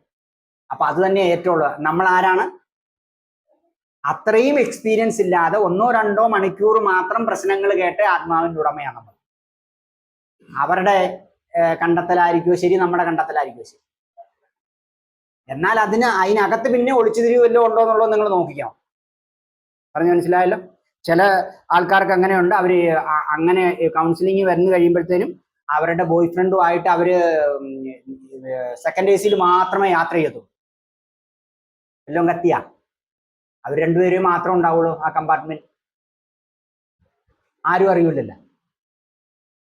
എന്ത് രസമാണെന്ന് പറയാം. കൗൺസിലിങ്ങിന്റെ ഒക്കെ പോകുമ്പം അവർ ഓരോ കാര്യങ്ങൾ നടത്താൻ വേണ്ടി അവരുടെ ബുദ്ധി കൊണ്ട് പോകുന്ന പോക്കെ കണ്ട അന്തം വിടും. അല്ലെ നിങ്ങളൊരു ഹോട്ടലിൽ പോയി മുറിയെടുത്താൽ അറിയും, പേരിത് വരും. ഇതാണ് എന്നെ കാണിച്ചു. സിമ്പിളായിട്ട് പോയാൽ ഒരു പ്രശ്നമില്ല. നമ്മൾ ഉദ്ദേശിക്കുന്ന രീതിയിൽ ഏറ്റവും അധികം കോളേജ് വിദ്യാർത്ഥികളായി ഈ പരിപാടിയാണ്. ഒരുമിച്ച് സ്വസ്ഥമായിട്ട് പോവാൻ. അവരുടെ യാത്ര ഏകദേശം അവിടെ നിന്ന് 9 മണിക്ക് സ്കൂൾ തുടങ്ങുന്ന സമയത്ത് തന്നെ, അല്ലെ കോളേജ് തുടങ്ങുന്ന സമയത്ത് തന്നെ തുടങ്ങും. കോളേജ് തീരുന്ന സമയത്ത് തന്നെ അവർ തിരിച്ചും വരും. കോളേജിലല്ലെന്ന് നമുക്ക് പറയാൻ പറ്റുമല്ലോ. അതുകൊണ്ടാണ് ഇപ്പോൾ പുതിയ ഇൻസ്റ്റിറ്റ്യൂഷൻസ് ഒക്കെ അപ്പം തന്നെ അറ്റൻഡൻസിന്റെ ഇതൊക്കെ വിടും. പിന്നെയോ അവരുടെ സ്പിരിച്വാലിറ്റിയെ, അവരുടെ മൊറാലിറ്റിയെ ഒരു കാരണവശാലും നിങ്ങൾ കൈവെക്കരുത്. അത് തെറ്റാണെങ്കിൽ കൂടി നിങ്ങൾക്ക് അടുത്തതിന് പറയാം. കാരണം അവർക്ക് എന്താണ്, ഇപ്പൊ അവരുടെ പിടിവള്ളി എവിടെയാ? അതെ, ഒന്നെങ്കിൽ ആ സന്യാസി, അല്ലെങ്കിൽ ആ അച്ഛൻ, അല്ലെങ്കിൽ ആ ഉസ്താദ്, അല്ലെങ്കിൽ ആ കന്യാസ്ത്രീ പറഞ്ഞതിലാണ് അവരുടെ ഗ്രിപ്പ്. അപ്പൊ നിങ്ങൾ മെഡിക്കൽ സയൻസിനെ അതീവമായ അറിവും കൊണ്ട് മേലെ അങ്ങോട്ട് പോയേക്കരുത്. അങ്ങനെ എന്ത് ചെയ്യും? നമ്മൾ എന്ത് മാറ്റി? ദിനചര്യകൾ മാറ്റിമറിച്ചു. ഇനിയോ അതിനുശേഷം എന്നാ കാണിക്കുക? നമ്മൾ പറഞ്ഞ എല്ലാ ഏരിയയിലും അവർക്ക് സ്കില്ല് ഡെവലപ്പായി, സിംറ്റംസ് ഒക്കെ കുറഞ്ഞു. ആദ്യം വന്ന കനത്ത സങ്കടമുള്ള ഭാവങ്ങളൊക്കെ മാറി ചിരിക്കാൻ തുടങ്ങി. ഡോക്ടറെ, ഞാൻ അത്യാവശ്യം. അപ്പം ഇനി അടുത്ത എത്ര സെക്ഷനിലൂടെ ഇത് അവസാനിക്കും എന്നുള്ള സ്ഥിതി. വീണ്ടും ഒന്നുകൂടെ ആത്മാർത്ഥമായിട്ട് പ്രശ്നങ്ങളെ പരിശോധിക്കുക. അവരവതരിപ്പിച്ച എല്ലാ പ്രശ്നങ്ങളും അതുപോലെ മാറിയിട്ടുണ്ടോ? കാരണം അവരെ സംബന്ധിച്ചിടത്തോളം മാറ്റം എന്ന് പറയുന്നത് സിംറ്റമുകളുടെ മാറ്റമാണ്, സിംറ്റംസിന്റെ കുറയലാണ്. അതല്ലാതെ ഒരു പ്രശ്നം വീണ്ടും ഒളിഞ്ഞു കിടപ്പുണ്ടോ? അത് നമ്മൾ ഇൻഡയറക്റ്റ് ആയിട്ടുള്ള ക്വസ്റ്റ്യൻ. അപ്പൊ എന്നാ കാണിക്കണം? ഡയറക്റ്റ് ക്വസ്റ്റ്യൻ ചോദിച്ചാൽ എൻ്റെ അസുഖം ഇപ്പോഴും മാറിയിട്ടില്ല എന്ന് വീണ്ടും അവർക്ക് ചിന്ത വരും. അപ്പൊ അവര് പോലും അറിയാതെ അവരുടെ മനസ്സിൽ നിന്നും അതൊക്കെ ഉണ്ടോ ഇല്ലയോ എന്ന് നമുക്ക്. പിന്നെയോ ഒരു ബൂസ്റ്റിംഗ് കൗൺസിലിംഗ് സെക്ഷൻ വേണം എന്ന് വിചാരിച്ചു. വലിയ പ്രശ്നമാണ്. അതുകൊണ്ട് നിങ്ങൾ രണ്ടുപേരും കൂടെ ഒരു വർഷം കഴിഞ്ഞിട്ട് എന്നെ ഒന്നൊന്ന് കാണും, അല്ലെ 6 മാസം കഴിയുമ്പോൾ എന്നെ ഒന്നൊന്ന് കാണും. അത് പ്രശ്നത്തിന്റെ തീവ്രത അനുസരിച്ച് ഒരു ബൂസ്റ്റിംഗ് സെക്ഷനും പറഞ്ഞിരിക്കണം. അതുകൊണ്ട് അവസാനിക്കുന്നതാണെങ്കിൽ അത് മതി. എന്ന് വെച്ച് നമ്മൾ അവരുടെ ഏതൊക്കെ ഏരിയയിൽ എംപവർമെന്റ് നടന്നിട്ടുണ്ട് എന്നൊരിക്കൽ കൂടി ഉറപ്പിക്കണം. അത് വന്നാൽ മാത്രമേ നമുക്ക് അവരിൽ നിന്ന് മാറ്റാൻ പറ്റൂ. അപ്പൊ നമ്മൾ ഈ പേഷ്യന്റിനെ അഭിമുഖീകരിക്കുന്ന ആദ്യത്തെ സിറ്റിങ്ങിനെ നമ്മൾ കൺക്ലൂഡ് ചെയ്യാൻ പോവാണ്. ആദ്യം നിങ്ങൾ ഇൻട്രൊഡ്യൂസ് ചെയ്യണം. അത് വളരെ ചിരിച്ചുകൊണ്ട് വളരെ ഭംഗിയായിട്ട് വേണം. വളരെ ഡെമോഗ്രാഫിക് ആയിട്ട് വളരെ കൃത്യമായി ഹിസ്റ്ററി എടുക്കണം. ഇപ്പൊ നമ്മളുടെ സിസ്റ്റം ഒക്കെ ആയതുകൊണ്ട് നിങ്ങൾ എന്നെ കാണിക്കുക. സിസ്റ്റം എടുത്തു കഴിഞ്ഞാൽ വളരെ എളുപ്പമാണ്. സിസ്റ്റത്തിൽ എന്നെ കാണിക്കുക. നിങ്ങൾക്ക് സിസ്റ്റത്തിൽ ഇച്ചിരി സ്പേസ് കൂടിയ സാധനം എടുക്കുക. മുട്ടുവേദന വരുമ്പോഴേ osteo arthritis, gouty arthritis, rheumatoid arthritis, ആയുർവേദത്തിന്റെ സിംറ്റോങ്ങളെ താഴെ കോപ്പി പേസ്റ്റ് ചെയ്ത് വെച്ച് ഡയഗ്നോസ്. നിങ്ങൾ എന്തെങ്കിലും പേഷ്യനെ തൊട്ട് നോക്കണം കേട്ടോ. രോഗം നിങ്ങൾക്ക് മനസ്സിലായെന്നറിയുന്നതിലല്ല, രോഗം നിങ്ങൾക്ക് മനസ്സിലാകുന്നതിലല്ല, നിങ്ങൾക്ക് രോഗം മനസ്സിലായെന്ന് ആർക്ക് മനസ്സിലാകുന്നതാണ് എന്റെ പ്രശ്നം സാറിന് മനസ്സിലായി. പ്രശ്നങ്ങൾ പറയുമ്പോൾ എപ്പോഴും അവര് പറയുന്ന പ്രശ്നങ്ങൾ നമ്മൾ കേട്ടുവെന്നും അത് വളരെ അതിന്റെ അർഹിക്കുന്ന ഗൗരവത്തോടുകൂടി കേട്ടെന്നും നമ്മൾ സൂചന കൊടുക്കണം. ഒരു കാരണവശാലും ഇതിനിടയ്ക്ക് നമ്മളുടെ മനസ്സ് പാളിപ്പോകും. അങ്ങനെ പാളുന്ന കൗൺസിലർമാർക്കൊക്കെ അബദ്ധം പറ്റിയിട്ടുണ്ട്. സാറേ ഈ പ്രശ്നം ഉണ്ടാകാൻ കാരണം അച്ഛൻ പെട്ടെന്ന് കഴിഞ്ഞ ആഴ്ച തൂങ്ങിച്ചത്. വളരെ നന്നായി. അതുവരെ വന്ന് അവന്റെ നല്ല പോയിന്റ് ആണ് പറഞ്ഞത്. അവൻ വളരെ നന്നായെന്ന് ഡോക്ടർ പറഞ്ഞു. ഈ കാര്യം പറഞ്ഞപ്പോൾ ഡോക്ടർ വേറെ എവിടെയായിരുന്നു വളരെ നന്നായി, ഏതായാളുടെ അച്ഛൻ മരിച്ചതാണ്. നമ്മൾ ഒരു കാരണവശാലും ആ പ്രശ്നത്തിന്റെ ബന്ധത്തിൽ നിന്ന് അകന്നു. നമുക്ക് പറ്റുന്ന ചില കാരണം കൊണ്ട് അവരാ മെയിൻ സാധനം വരുമ്പോൾ നമ്മൾ ഇതിന് ഒട്ടഞ്ചുക്കാതി കൊടുക്കണോ ജടാമയാതി കൊടുക്കണോ എന്ന് പറഞ്ഞ് കയറിപ്പോവും. അതുകൊണ്ടാണ് ഗീതയും ബൈബിളും ഒക്കെ പറയുന്നത് കർമ്മം ചെയ്യുമ്പം കർമ്മം ചെയ്യും, അതിന്റെ ഫലം എന്താണെന്നുള്ളത് വന്നോളൂ. അല്ലേ? നിങ്ങൾ ചിന്തിച്ചു നോക്കിയിട്ടുണ്ടോ? കർമ്മം ചെയ്യുന്ന സമയത്ത് കർമ്മഫലത്തെക്കുറിച്ച് ചിന്തിച്ചാൽ കർമ്മത്തിൽ ശ്രദ്ധിക്കാൻ പറ്റും. 100 രൂപ വാങ്ങിക്കണോ 250 രൂപ വാങ്ങിക്കണോ? എന്നിട്ട് ഒന്നാം തന്നെ 5 പവന്റെ മാല പണ്ടാരം കിടക്കട്ടെ 300. അപ്പൊ കർമ്മം അവിടെ രോഗിയും ഡോക്ടറും തമ്മിലുള്ള ബന്ധത്തിലും ദോഷവും ധാതുക്കളും തമ്മിലുള്ള ബന്ധത്തിലും ഇവിടെയൊക്കെ നമ്മളുടെ എന്ത് അഡ്വാൻറ്റേജ് എന്നറിയോ? ഒരു മണ്ണാങ്കട്ടയില്ല ഈ മോഡേൺ. ആകെപ്പാടെ ആ ബ്ലഡിൽ കൊണ്ടുവന്നിരിക്കുന്ന സാധനം കൂടി നിൽപ്പുണ്ടാവും. അല്ലെ ഇൻവെസ്റ്റേഷനിൽ ഒരു മിഷ്യന്റെ റീഡിങ് മാത്രമേ ഉള്ളൂ. ഇതെല്ലാം പറഞ്ഞ് നമ്മൾ എന്നെ കാണിക്കും. ഈ എല്ലാ സ്രോതസ്സും എല്ലാ സോഴ്സും വെച്ച് ആരെ നമ്മൾ റീഡ് ചെയ്യൂല? പേഷ്യന്റിനെ മതി. അപ്പം അതായി. പിന്നെ എപ്പോ അഡ്രസ് ചെയ്താലും എങ്ങനെ വിളിക്കണം പേഷ്യന്റിനെ? പേരെടുത്ത് തന്നെ വിളിക്കണം. ആ പേര് തന്നെ എടുത്ത് വിളിക്കണം. പിന്നെന്ത് കാണിക്കണം? ഇപ്പം വളരെ സിമ്പിളാണ്. അവർ പോലും അറിയത്തില്ല. പേഷ്യന്റ് അവിടെ നിങ്ങൾക്ക് ചീട്ടടിക്കുമ്പോഴേ നിങ്ങളുടെ സിസ്റ്റത്തിൽ വരും. അപ്പൊ എന്നാ കാണിക്കുക? അന്ന് ആദ്യത്തെ വിസിറ്റിലും സെക്കൻഡ് വിസിറ്റിലും ആ പേഷ്യന്റുമായിട്ട് അവരോർത്ത് വെച്ചിരിക്കുന്ന ഏതേലും ഒരു സാധനം അവിടെ ക്ലൂ അടിച്ചിട്ടുണ്ട്. അതിനിന്ന് അമ്മ വന്നില്ലേ? അമ്മയ്ക്ക് എന്ത് പറ്റി? ഓ, എന്റെ പ്രശ്നം മാത്രമല്ല, അന്ന് എൻ്റെ കൂടെ ആരാ വന്നേന്നു അല്ലേ? അമ്മയ്ക്ക് എന്തെങ്കിലും ഒരു അസുഖമായിരുന്നെങ്കിലോ? അമ്മ പറഞ്ഞിട്ടുണ്ടായിരുന്നു എന്ന് വെച്ചോ. നിങ്ങൾ ആദ്യം എന്ത് ചോദിക്കണം? അമ്മയുടെ അസുഖം കുറഞ്ഞോ? ദൈവമേ, ആ ഡോക്ടർ എന്ന് പറഞ്ഞ സാധാരണ ആ ഡോക്ടർ എന്ന് പറഞ്ഞാൽ നമ്മൾ പറയുന്ന കാര്യമൊക്കെ ഓർത്ത് വെച്ച് നമ്മൾ കൂടെ പോയവരുടെ കാര്യവും ഡോക്ടർ ഓർത്ത് വെച്ചേക്കാണ്. അപ്പൊ എന്ത് ചെയ്യുക? വളരെ കൃത്യമായിട്ട് അവരെ ഐഡന്റിഫൈ. അപ്പൊ പേര് വിളിച്ച് മാത്രം പറയുക. എന്താണോ അവര് നമുക്ക് ഇഷ്ടപ്പെടുന്നതല്ല, അവർക്ക് ഇഷ്ടപ്പെടുന്ന കാര്യമായിരിക്കണം.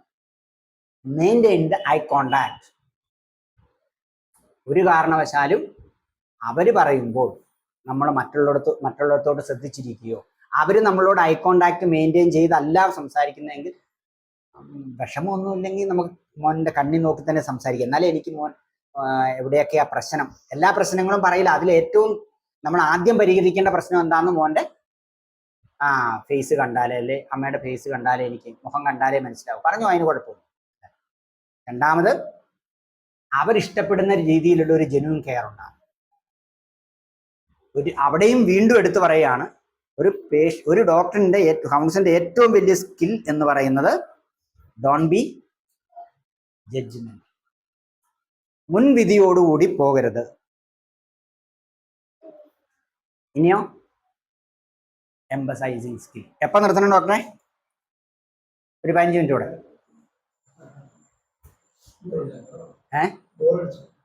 ബോറടിച്ചു അല്ലേ? Verbal skill, non verbal skill.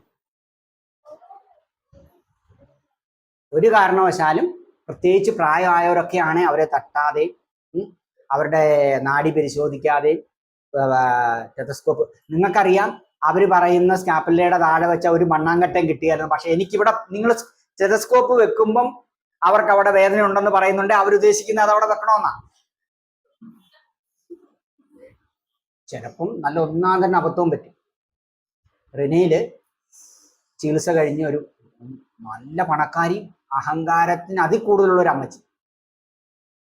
അമ്മച്ചിയുടെ വിചാരം, അമ്മച്ചിയുടെ ഹാർട്ട് ഓപ്പറേഷൻ ചെയ്ത് കഴിഞ്ഞിട്ട് പിന്നെ അവിടെ വാരിയല്ലില്ല, ഈ ടെലസ്കോപ്പ് വെച്ചാൽ ഞാൻ വെക്കുന്ന ഉടനെ ഹാർട്ടിലോട്ട് നേരിട്ടാന്നാണ് അമ്മയുടെ വിചാരം. ഒറ്റ ചവിട്ട്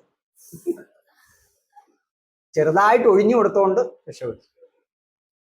നമ്മളവര് ഭയങ്കരമായിട്ട് ദേഷ്യം വന്നു. മകൻ അന്നേരം ചാടി, എൻ്റെ ഡോക്ടറെ ഞാൻ പറയാൻ പറഞ്ഞു, ഇത് രണ്ടാമത്തെ ഡോക്ടറാണ്, ഡോക്ടർമാർ അവിടെ ടെലസ്കോപ്പ് വെക്കുമ്പോൾ ഹാർട്ടിലോട്ട് നേരിട്ടാണ് വെക്കുന്നതെന്നാണ് അമ്മയുടെ വിചാരം. നമ്മൾ അവരുടെ ഇതനുസരിച്ച് തന്നെ പോണം. അപ്പം പ്രായമായവർക്ക്, കുട്ടികൾക്കൊക്കെ ആണെങ്കിൽ അവരെ അടുത്ത് നിൽക്കുമ്പോൾ ഒരു ചോക്ലേറ്റോ അങ്ങനത്തെ സാധനങ്ങളൊന്നും നമ്മുടെ കയ്യിലില്ല, അതായത് ശീലാക്കണ്ട. അതൊക്കെ കൊടുത്ത് പതുക്കെ കൊണ്ട്, ഇവിടെയാണ് നിങ്ങളുടെ വൈഭവം ഇരിക്കുന്നത്. ആക്റ്റീവ് ലിസണിങ് ആയിരിക്കണം, അണ്ടർസ്റ്റാൻഡിങ് ആയിരിക്കണം. അതിലെപ്പോഴും പ്രധാനപ്പെട്ടത് എന്താണെന്ന് നമ്മൾ നോട്ട് ചെയ്ത് തന്നെ പോകണം. കൺവേയിങ് ആയിരിക്കണം. നമ്മൾ ചെയ്ത കാര്യങ്ങളെല്ലാം സയന്റിഫിക് ആണ്, കേട്ടതിനൊക്കെ പരിഹാരം ഇദ്ദേഹത്തിനുണ്ട് എന്നവർക്ക് ഒരു മനസ്സുണ്ട്. ഇത്രയും വളരെ മിനിമമായ സാധനമാണ്. ഇനി എന്ത് വേണം? ഒരു കൺസേൺ വേണം. ഒരു കാരണവശാലും ഉടമ്പടി പത്രം ഒപ്പുവെക്കാതെ കൊണ്ട് കൗൺസിലിങ്ങിന് പോകരുത്. അങ്ങനെ കൗൺസിലിങ്ങിന് പോകുമ്പം ഒരിക്കലും ചെയ്യാൻ പാടില്ലാത്ത കുറച്ച് പ്രശ്നങ്ങളെ കുറിച്ച് പറഞ്ഞിട്ട് നമുക്ക് അടുത്തണം. കൺസേൺ വരുമ്പം കൺസേൺ ഉണ്ടെങ്കിലും വേണ്ട. ഒരു കോവിഡിന്റെ സമയത്ത് ഏറ്റവും കൂടുതൽ പ്രശ്നം ഉണ്ടായ എന്താണെന്ന് ചോദിച്ചു കഴിഞ്ഞാൽ, സ്വന്തം മകളെയും അതുപോലെ തന്നെ ജോലിക്കാരെയും പ്രായപൂർത്തി ആകാത്ത പെൺകുട്ടികളെയും മറ്റ് റിലേഷൻഷിപ്പിനെയും എല്ലാം ഭാര്യയായിട്ട് കണ്ട ഒത്തിരി ആണുങ്ങളുണ്ട് കേരളത്തിൽ. കാരണം എന്താ? വെളിയിലോട്ട് പോകാൻ പറ്റത്തില്ല അല്ലേ? ചില വീടുകളിൽ ജോലിക്കാർക്കും പോകാൻ പറ്റൂല. രാവിലെ വന്നിട്ട് വൈകിട്ട് പൊക്കോണ്ടിരുന്ന ജോലിക്കാരിയാണ്. അതിൻ്റെ ഒരു തീവ്രത നിങ്ങൾക്ക് മനസ്സിലാകണമെങ്കിൽ നമ്മൾ സൈക്കോളജിസ്റ്റുമാരും ഒരുമിച്ചിരുന്നുള്ള ഒരു ഇതിൽ 27-ലധികം പെൺകുട്ടികൾക്ക് ആ സമയത്ത് അച്ഛൻ്റെ ഗർഭം ധരിക്കേണ്ടി വരും നമ്മുടെ കേരളത്തിൽ. അപ്പം ഞാൻ പറഞ്ഞതിൻ്റെ തീവ്രത നിങ്ങൾക്ക് മനസ്സിലായി. അത്ര മോശമായിരുന്നു. എന്ന് വെച്ചാൽ സാഹചര്യങ്ങൾ വരുമ്പം അങ്ങനെ ആയിപ്പോ. ഫിസിക്കൽ എനർജി ബേൺ ചെയ്തു പോകുന്നില്ല. 2-3 ഗ്രൂപ്പ് ഫാമിലി ആണെങ്കിൽ ഒരേ ഒരു ബാത്റൂം അല്ലെങ്കിൽ ബെഡ്റൂമുകളുടെ കുറവ്, പല കാര്യങ്ങളും പല രീതിയിൽ. അത് പ്രത്യേകിച്ച് ചേട്ടനനിയന്മാർക്കിടയിലും ചേട്ടത്തി അനിയത്തിമാരുടെ ഭർത്താക്കന്മാരും തമ്മിൽ ഇങ്ങനെയുള്ള നോട്ടത്തിന്റെയും പ്രശ്നത്തിന്റെയും പേര് വളരെയധികം പ്രശ്നങ്ങളുണ്ടായി. അത് നമ്മൾ കൃത്യമായിട്ടുണ്ട്. അങ്ങനെ വരുമ്പോൾ എന്നാ കാണിക്കണം? വളരെ കൃത്യമായ ഒരു കോടതിയിലേക്ക് പോകേണ്ട ഒരു സാധനമാണെങ്കിൽ നിങ്ങൾക്ക് നിയമപരമായ ഒരു സർട്ടിഫിക്കറ്റ് ഉണ്ടെങ്കിൽ മാത്രമേ കേൾക്കാൻ നിൽക്കാവൂ. അതിൽ ഒരു ഫിസിക്കൽ ഹറാസ്മെന്റ് ഉണ്ട്, അല്ലെങ്കിൽ ഒരു സെക്ഷൽ ഹറാസ്മെന്റ് ഉണ്ട്. നിങ്ങൾ ആ കേസ് എടുക്കണോ വേണ്ടയോ, കേൾക്കണോ വേണ്ടയോ?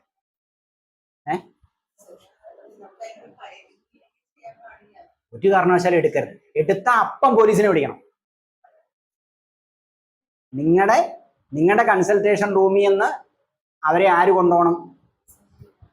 നിങ്ങൾക്കൊരു ഷോർട്ട് കട്ട് വേണേ ചെയ്യാം. ഈ വിക്ടിമിനെ ഇന്റർവ്യൂ ചെയ്യാതെ ആരാണോ ഈ കാര്യം ചെയ്തത് അവരെ മാത്രം ചെയ്തിട്ട് പ്രശ്നമില്ലാത്തതാണെങ്കിൽ അവരെ എടുക്കുക. അല്ല എങ്കിൽ ഈ പറഞ്ഞ എന്തെങ്കിലും ഉണ്ടായിട്ടുണ്ടെങ്കിൽ, ശരീരം കൊണ്ടോ രതി കൊണ്ടോ ഒരു പ്രശ്നം ഉണ്ടായിട്ടുണ്ടെങ്കിൽ അവര് നിങ്ങൾ എന്റെ പൊന്നു ഡോക്ടറെ ഞങ്ങൾ ഇത് ആരോടും പറയത്തില്ല, ഇത് എഴുതി ഒപ്പിട്ട് തരാം, അല്ലെങ്കിൽ ഒരു പ്രശ്നം ഉണ്ടാക്കില്ല, നിങ്ങൾ എടുക്കുമല്ലോ. എടുക്കരുത്. കാരണം സ്കൂളിൽ അടുത്ത ഒരു പ്രശ്നം വരുമ്പം സ്കൂളിലെ കൗൺസിലർ അല്ലെ ടീച്ചർ ചോദിക്കുമ്പോൾ പറയും എനിക്ക് ഇങ്ങനെ ഉണ്ടായിരുന്നു, ഞാൻ മറ്റേ ഡോക്ടറിനോട് പറഞ്ഞിട്ടുണ്ടായിരുന്നു. പെട്ട് പ്രശ്നമാണ്. അപ്പൊ വളരെ തീവ്രതയേറിയ പ്രശ്നങ്ങളുള്ള ഇതുണ്ട് അല്ലേ. ഭർത്താവ് ഭാര്യയ്ക്കിട്ടോ ഭാര്യ ഭർത്താവിനിട്ടോ നല്ല എവിഡൻസ് ആയിട്ടുള്ള ഇഞ്ചുറി ഉണ്ടാക്കി, നിങ്ങൾ പറഞ്ഞ് സെറ്റൊക്കെ വെച്ച് ഭയങ്കരമായിട്ട് പൈസ മേടിച്ച് അങ്ങ് വിടും. അടുത്ത ഇതേ പ്രശ്നം റിപ്പീറ്റ് ചെയ്തപ്പം വേറൊരിടത്തായ പോയ അയാൾ അവിടുന്ന് തന്നെ കറക്കി പോലീസ് വന്നു, സാറേ ഇതിനു മുമ്പ് ശരി നിങ്ങൾക്ക് വരും കോൾ. അപ്പൊ അതുകൊണ്ട് വളരെ അതാണ് ഞാൻ പറഞ്ഞ കൺസേണിന് വളരെ, അതുകൊണ്ട് കൺസേൺ ഉണ്ടെങ്കിൽ കൂടെയും ചില കാര്യങ്ങളിൽ നമുക്ക് വളരെ കൃത്യമായിട്ട് മനസ്സുകൊണ്ട് വെച്ചുകൊണ്ടേ വരാം. ഇനിയോ എംപത്തൈസിങ് സ്കിൽ, ഇവിടെയാണ് നമ്മളുടെ കാര്യങ്ങൾ ഇരിക്കുന്നത്. എവിടെയാണ്? ഒരു അഫക്റ്റീവ് എമ്പതി ആവാം, സൊമാറ്റിക് എമ്പതി ആവാം, കോഗ്നിറ്റീവ് എമ്പതി ആവാം. അത് എത്ര കണ്ട ആഴത്തിൽ നമുക്ക് അവരുടെ ഒപ്പം ഇറങ്ങാൻ നിൽക്കുന്നു, അവരെ ചേർത്ത് പിടിക്കാൻ പറ്റുന്നു, അതാണ് നമ്മളുടെ കഴിവ് എന്ന് പറയുന്നത്. അപ്പൊ എന്താ കാണിക്കാം? കൃത്യമായിട്ട് കേൾക്കുന്നുണ്ടെന്ന് പറയുക, കൃത്യമായിട്ട് പ്രോബ്ലത്തെ മനസ്സിലാക്കുന്നുണ്ടാക്കുക, അതനുസരിച്ച് അവരുടെ പ്രശ്നത്തോടൊപ്പം നിൽക്കുക. ഞാൻ മുമ്പ് പറഞ്ഞ പോലെ ഇത്രയും വേന വെച്ചുകൊണ്ടൊക്കെ എത്ര നാൾ നടന്നു, എത്ര സ്റ്റെപ്പ് ഉണ്ട് വീട്ടിലേക്ക് കയറാൻ? സാറേ 18. ഈ 18 സ്റ്റെപ്പും അമ്മ ഈ മുട്ടുവേന വെച്ചുകൊണ്ട് കയറി ഇറങ്ങുമായിരുന്നു. എന്താണ്? അവരുടെ പ്രശ്നത്തെ നമ്മൾ കൃത്യമായിട്ട് അതിന് പ്രാധാന്യം കൊടുക്കും. അതുപോലെ തന്നെ അവർക്ക് പ്രശ്നം ഉണ്ടാക്കുന്നതിന് അല്പവും കൂടെ ഒന്ന് അവരുടെ പ്രശ്നങ്ങൾ ഒപ്പം ഉണ്ടായവരുടെ ഒരു ഉദാഹരണമാണ്. ഇങ്ങനെ പ്രശ്നമുള്ളവർക്ക് മുന്നോട്ട് വന്ന നമ്മളതിന്റെ തീവ്രത കാണിക്കുകയാണ്. ഇങ്ങനെ വന്നൊരു ചെറിയ പ്രശ്നമാണ്, പിന്നീട് ഇത്രയായത്, അപ്പൊ നമുക്കിത് ഇപ്പൊ തന്നെ പരിഹരിച്ചേ മതിയാവുള്ളൂ എന്ന് പറഞ്ഞ് നമ്മൾ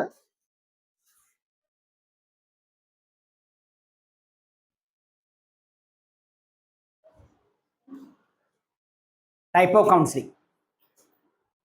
ഒരാളെ മാത്രം ഇരുത്തി ചെയ്യാം അല്ലെ. ഒരു 10 പേര് വിവാഹം ഉറപ്പിച്ചു, അവരെ 10 കപ്പിൾസിനെ ഒരുമിച്ചിരുത്തിക്കൊണ്ട് നമുക്ക് ഗ്രൂപ്പ് കൊടുക്കാം അല്ലെ.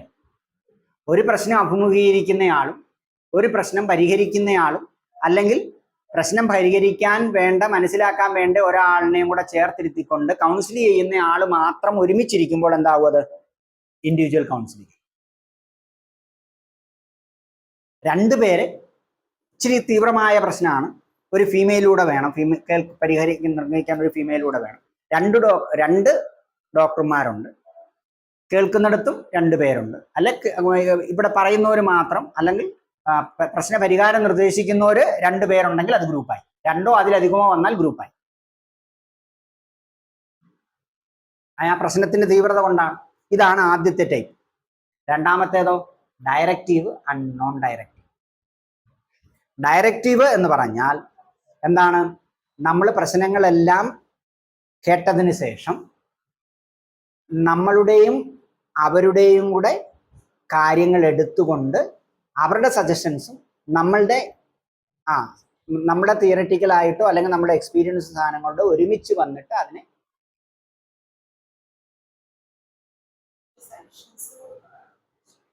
സജഷൻസ് അല്ല, അവരുടെ കാര്യം, അവരുടെ ഇതൂടെ നമ്മൾ പ്ലേസ് കൊടുക്കുക. അവർ പറഞ്ഞ കാര്യങ്ങളെ കുറിച്ച് സാറേ ഇങ്ങനെയും കൂടെ ആയാലും നമ്മൾ പറയുന്നു, നിങ്ങൾ ഏതായാലും 10 മണിക്കൂർ ഉറങ്ങിയേ മതിയാവുള്ളൂ, ഇപ്പം നിങ്ങൾക്ക് സൗണ്ട് സ്ലീപ്പ് വേണം. സാറേ അത് രാത്രിയിൽ ഒരു 1 മണിക്കൂർ ഉറങ്ങിയിട്ട് പിന്നെ ഞാൻ ഉച്ചയ്ക്ക് ഒരു 2 മണി തൊട്ട് 5 മണി വരെയും കൂടെ ഉറങ്ങിയാൽ മതി, അത് മതിയെങ്കിൽ അപ്പൊ നമ്മൾ അവർ പറഞ്ഞ കാര്യത്തെയും കൂടെ സ്വീകരിച്ചു. പിന്നൊരു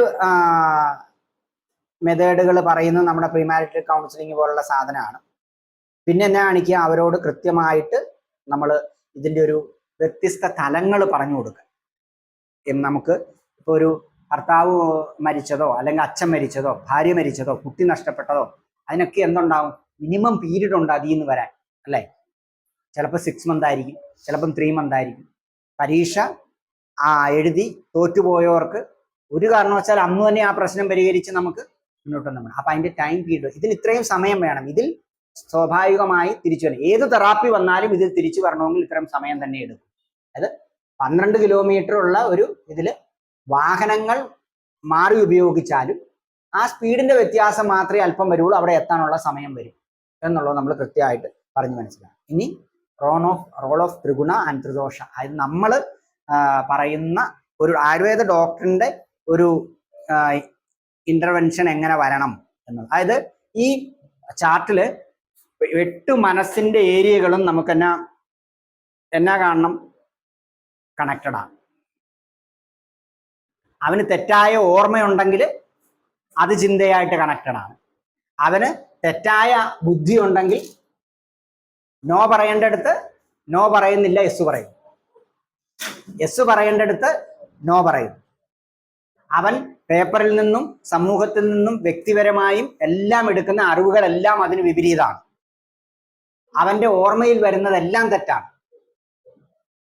അതായത് ഒരു ജീവിത കാലഘട്ടത്തിൽ എപ്പോഴോ 1-2 പ്രാവശ്യം അല്പം പരുഷമായിട്ട് മാത്രം പെരുമാറിയിട്ടുള്ള ഹസ്ബൻഡിന് ബാക്കി എല്ലാ ശുഭമുഹൂർത്തങ്ങളെയും മറന്നുകൊണ്ട് ഭർത്താവിന്റെ ആ ഒരു ഇൻസിഡന്റ് മാത്രം ഓർമ്മയിൽ വെച്ചുകൊണ്ട് പ്രതികാര ബുദ്ധിയോടുകൂടി അല്ലെങ്കിൽ ഒരു പ്രത്യേക വിവാഹത്തോട് ഭക്തി, ഒന്നിനോടും അമിതമായ അടുപ്പവും പാടില്ല, ഒന്നിനോട് അമിതമായ വിദ്വേഷവും പാടില്ല. ഇത് മനസ്സിനെ സംബന്ധിച്ചിടത്തോളം മറ്റൊരു മനുഷ്യനോടോ മറ്റൊരു മതത്തിനോടോ മറ്റൊരു മരുന്നിനോടോ നമ്മൾ അടിമയാകാൻ പാടില്ല. എപ്പോഴും എന്തിനു നിൽക്കുമ്പോഴും നമുക്ക് നമ്മളുടെ വ്യക്തമായ സ്നേഹം ഉണ്ടാകും, നമുക്ക് വ്യക്തമായ നമ്മുടെ കാഴ്ചപ്പാടുണ്ടാകും. അല്ലെ നമ്മൾ ഇതിന് അടിമപ്പെട്ടു എന്നാണ്.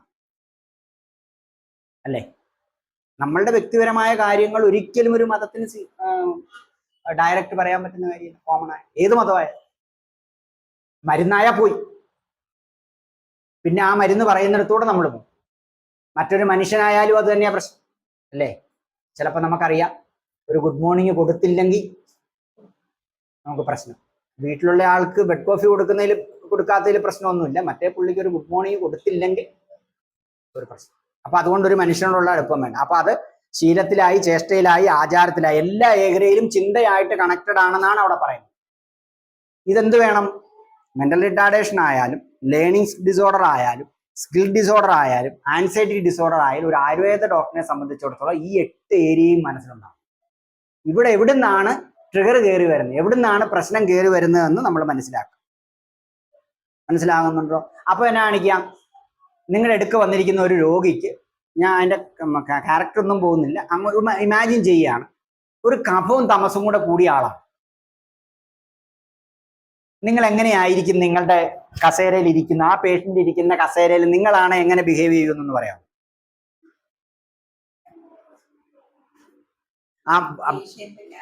അതെ, പേഷ്യന്റിന്റെ ചിന്ത അത് നമുക്കറിയാൻ പറ്റത്തില്ല, ചോദിച്ചേ അറിയാൻ പറ്റത്തുള്ളൂ. അവരുടെ കൈയെടുപ്പ്, അവരുടെ ഐ കോണ്ടാക്ട്, ആ കാര്യങ്ങളൊക്കെ ഡയറക്റ്റ് ഒബ്സർവേഷനിൽ എന്തൊക്കെ വ്യത്യാസം, എങ്ങനെയാണ് നമ്മൾ കഫതമസിനെ കാണുന്നത്.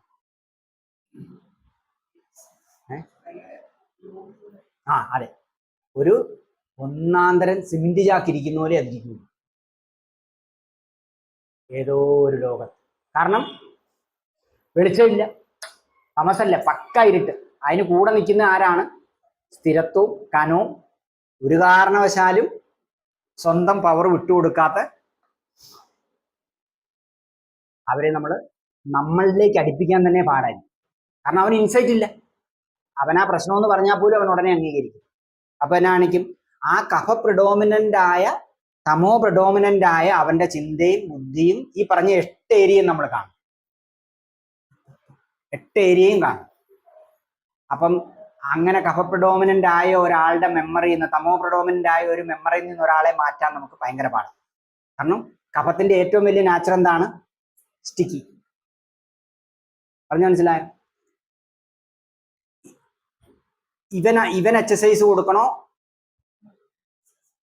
എക്സസൈസിന്റെ കാര്യം വന്നാണ്ടോ? ഇവനാണ് എക്സസൈസ് വേണ്ടത്. കാരണം എന്താണ്?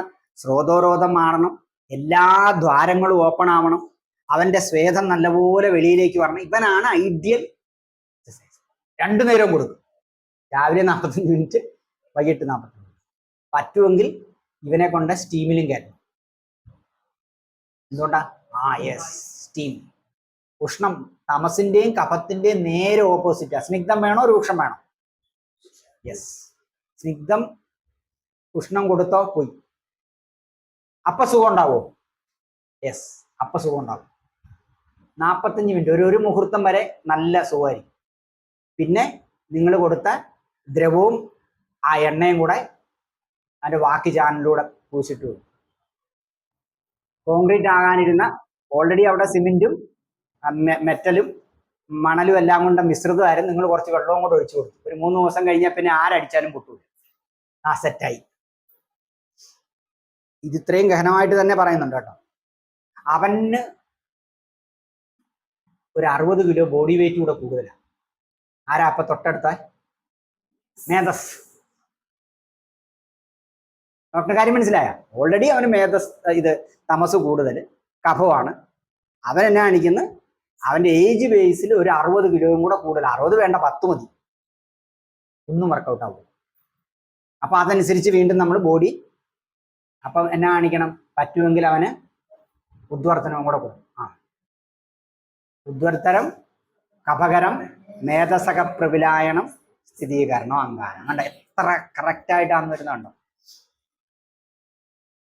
വളരെ. അപ്പൊ അതും ചെയ്യും. നമ്മൾ മനസ്സിന്റെ ഇതിലേക്ക് വരിക. ഒരാൾക്ക് സത്വഗുണം 50, രജസിന്റെ ഒരു ദോഷം 25, തമസിനൊരു 25. പരിഹരിക്കാൻ എളുപ്പമാണോ? സത്വം 50 ഉണ്ട്. ത്രിഗുണങ്ങളിൽ സത്വം ബലമാണ്. പരിഹരിക്കാൻ എളുപ്പമാണ്. നമ്മൾ പറയുന്ന മറ്റ് രജസും തമസിനേക്കാൻ്റെ ഒപ്പം ആര് ബലവാനായിട്ട് നിൽക്കുന്നു? സത്വം. എളുപ്പമാണ്. അവൻ പറയുന്നത് കേൾക്കും. ബോധം ഏറ്റവും പച്ചമാസ പറഞ്ഞാല് ബോധം ഉണ്ടാവും. മറ്റേതാണെങ്കിൽ ഇയാൾ ആരാ ഇത് എന്നോട് പറയും? രജസ 50 രജസ് 50 മേളിലാണെങ്കിൽ ഇയാളിതാരാ എന്നോട് പറയാം? എൻ്റെ അടുക്കൽ നിന്നൊരു ഗൾഫിൽ നിന്ന് വന്ന പേഷ്യൻ്റ് ആദ്യത്തെ സംഭവം എഴുന്നേറ്റ് പോയി. ആൾക്ക് ഇഷ്ടപ്പെട്ടില്ല ഞാൻ പറഞ്ഞ കാര്യം. അപ്പം നമ്മൾ വളരെ പിത്തവും രജസൂടിയാണല്ലോ. വേണമെങ്കിൽ കസേര ഇച്ചിരി നീക്കിയിട്ടു, വേണമെങ്കിൽ കസേര ഇച്ചിരി നീക്കി. ഒരു കാരണവശാലും നീഹാമർ ഒന്നും പുള്ളിയുടെ അടുത്ത് വെക്കണ്ട. കാര്യം പറഞ്ഞാൽ മനസ്സിലായല്ലോ. അപ്പൊ എന്താവും? ഇനിയോ സത്വം 40 ആണ്, രജസും സത്വഗുണം 40 ആണ്, രജസും തമസും 30 ആണെങ്കിൽ രണ്ടുപേരൂടെ 60ആയി. സാധാരണ എങ്ങനെയായിരിക്കും ഇത് വരിക?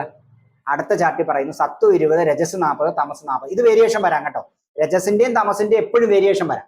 പക്ഷെ ടോട്ടലി അവരെത്ര പേരായി? 80% പാടാ. മിനിമം ഒരു 3 ആഴ്ച വേണം. കാരണം ആദ്യം അവരുടെ പ്രശ്നം എന്താണെന്ന് അവരെ പറഞ്ഞ് മനസ്സിലാക്കണം. എന്നിട്ട് വേണ്ട പ്രശ്നം പരിഹാരത്തിലേക്ക് പോകണം. ഈ പരിഹാരം അവർക്ക് മനസ്സിലാകണ്ടേ? ഇനിയോ രജസ് പ്ലസ് വാദം.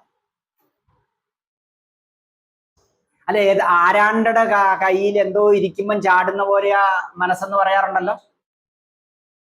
അത് ഞാനൊന്നും പറഞ്ഞില്ല, ഡോക്ടർ പറഞ്ഞു കുരങ്ങുന്ന കേട്ടോ. അതാണിത്. എന്താ രജസിന്റെ പ്രശ്നം? ഒരു സ്ഥിരത്വവും ഇല്ല. എപ്പോഴും ദേഷ്യത്തോടുകൂടി അഹങ്കാരത്തോടുകൂടി ചാടുക എന്ന് മാത്രമേ ഉള്ളൂ. ഞാന്, എനിക്ക്, എൻ്റേത്, എനിക്ക് മാത്രം പറ്റുന്നത്. മറ്റേ പുള്ളിയോ എപ്പോഴും അനങ്ങുക. ചുമ്മാ പിടിച്ചു വെച്ചാൽ നിങ്ങൾ കൈമാറ്റി അപ്പം അനങ്ങും. വാദം നല്ല ചൂടുകൂടെ ആണേലോ. വാദത്തിന്റെ എല്ലാ ക്വാളിറ്റീസും വാദത്തിന്റെ ശീതഗുണവും കൂടെ മറ്റ് പ്രോപ്പർട്ടിയുടെ മറ്റിന്റെ ഒപ്പം ഉഷ്ണമായാൽ മാറി. പിന്നെ വാദം പോകുന്ന വഴിക്ക് ഒന്നും ഉണ്ടാവില്ല. അപ്പൊ എന്നാണ് വളരെ സൗമ്യതയോടുകൂടി സാവധാനം. അവനാണ് നല്ല റിലാക്സേഷൻ ടെക്നിക്ക്, നല്ല ശവാസനം, നല്ല മ്യൂസിക് തെറാപ്പി, എങ്ങനെയൊക്കെ അവനെ ശാന്തമാക്കാമോ, എങ്ങനെയൊക്കെ അവനെ ആശ്വസിപ്പിക്കാമോ അതൊക്കെ ചെയ്യും. അല്ല കയ്യിൽ നിന്ന് പോകും. അവനാണ് ഒരു സൂയിസൈഡ് ടെൻഡൻസിയോ അല്ലെങ്കിൽ ഒരു ഹോമിസൈഡ്. ഒരുത്തനെ ഒന്നെങ്കിൽ എനിക്ക് സ്വയം അവസാനിക്കണം, അല്ലെങ്കിൽ ഞാൻ അവനെ അവസാനിപ്പിക്കും എന്ന് പറയുന്നവനാണ് നിങ്ങൾ വളരെ കെയർഫുൾ ആയിരിക്കും. കാരണം അവന് വാദത്തിന് അതാ ഒരു മുൻവിധിയില്ല. അന്നേരം ചില അഡ്വാൻറ്റേജ് ഉണ്ട്. ആശുപത്രിയിൽ പോകണമെന്ന് പറഞ്ഞാൽ കഫക്കാരൻ മറ്റേ കുളിച്ചിട്ടൊക്കെ വരാൻ, ഞാൻ പെർഫ്യൂമൊക്കെ അടിച്ചു വരാന്ന് പറഞ്ഞ ആള് കയറി ഓൺ അടിച്ചു കഴിഞ്ഞു കയറി. പക്ഷെ അവിടെ ചെന്നപ്പോഴേ കാർഡ് എടുത്തില്ല. പേഷ്യന്റിന് അവിടെ കൂടെ എന്ന് വെച്ചാൽ വളരെ ബുദ്ധിപരമായിട്ടല്ലാത്ത കാര്യങ്ങൾ എപ്പോഴും ചെയ്യാൻ സാധ്യത കൂടും. സ്പീഡുണ്ട്, പക്ക സ്പീഡാണ്. പക്ഷെ കഫം അങ്ങനല്ല, അവൻ കുളിച്ചിട്ട് പെർഫ്യൂമൊക്കെ അടിച്ചാൽ വന്നാലും കാർഡ് ഉണ്ടാവും, ഇൻഷുറൻസ് കാർഡ് ഉണ്ടാവും, സർവ്വ സാധനമൊക്കെ എടുത്ത് സന്നാഹമായിട്ട് ചിലപ്പം അവിടെ ആശുപത്രിയിലോട്ട് കൊണ്ടുപോകേണ്ടി വരില്ല. അത് കഫത്തിന്റെ ഒരു പ്രശ്നമാണ്. ഇനിയോ തമസ് പ്ലസ് പിത്തം, തമസ് പ്ലസ് കഫ. അത് തപസ് കഫ നമ്മൾ നോക്കി. അപ്പൊ ഏറ്റവും ഡേഞ്ചർ ഏതാണ്? അനങ്ങാക്കള്ളനായിട്ടിരിക്കുന്ന തമസും മേധസ്സും കഫവും ഈ അനങ്ങാത്തതിൽ പ്രശ്നമാണ്. മറ്റുള്ളവന് പ്രശ്നം ഉണ്ടാക്കാനായിട്ട് വാദം പ്ലസ് രജസ്. അവന്റെ തൊട്ടടുത്ത് പിത്തം കൊണ്ടുണ്ടെങ്കിലോ തീർന്നു. അവൻ നീഹാമർ പോലും ഊരി കത്തിയാവും. അത്ര. അപ്പൊ ശാരീരിക മാനസിക ദോഷങ്ങൾ തമ്മിലുള്ള ബന്ധവും എങ്ങനെ ഒരു ക്ലിനിക്കിൽ ദോഷപ്രകൃതിയും മാനസിക പ്രകൃതിയും നമുക്ക് സാധാരണ രോഗങ്ങളിൽ പോലും അവരെ മനസ്സിലാക്കാനും അവരെ നമ്മളെ അടുപ്പിക്കാനായിട്ടും നമുക്ക് ഉപയോഗിക്കാം എന്നുള്ള ഒരു. അപ്പം വിഷാദമായാലും ക്രോധമായാലും നിങ്ങൾ ശ്രദ്ധിച്ചിട്ടുണ്ടോ? ഏത് പ്രശ്നം ഉണ്ടാക്കിയോ, ഏത് പ്രശ്നവും വന്നോട്ടെ, അത് മനസ്സ് സംബന്ധിച്ചാണെങ്കിൽ ഒരു 4 തരത്തിലോട്ടേ പോകുള്ളൂ. എങ്ങോട്ടാ? ഒന്നെങ്കിൽ ഡിപ്രഷൻ, അല്ലെങ്കിൽ അഗ്രസീവ്, അല്ലെങ്കിൽ പേടി, അല്ലെങ്കിൽ ആൻസൈറ്റി. അല്ലാതെ അവന് പോകാൻ വഴിയില്ല. അതിനെ നമ്മൾ എങ്ങനെ കൊണ്ടുപോകും അല്ലെ? നീര്, വേദന, മൂവ്മെന്റിലുള്ള പ്രശ്നം. അത് ആചാര്യം പറഞ്ഞ് ഏതാണ്? പിത്തത്തിന് വാദത്തിന് വേദന, പിത്തത്തിന് പുകച്ച് ചൂട്, രക്തത്തിന് രാഗം, കഫത്തിന്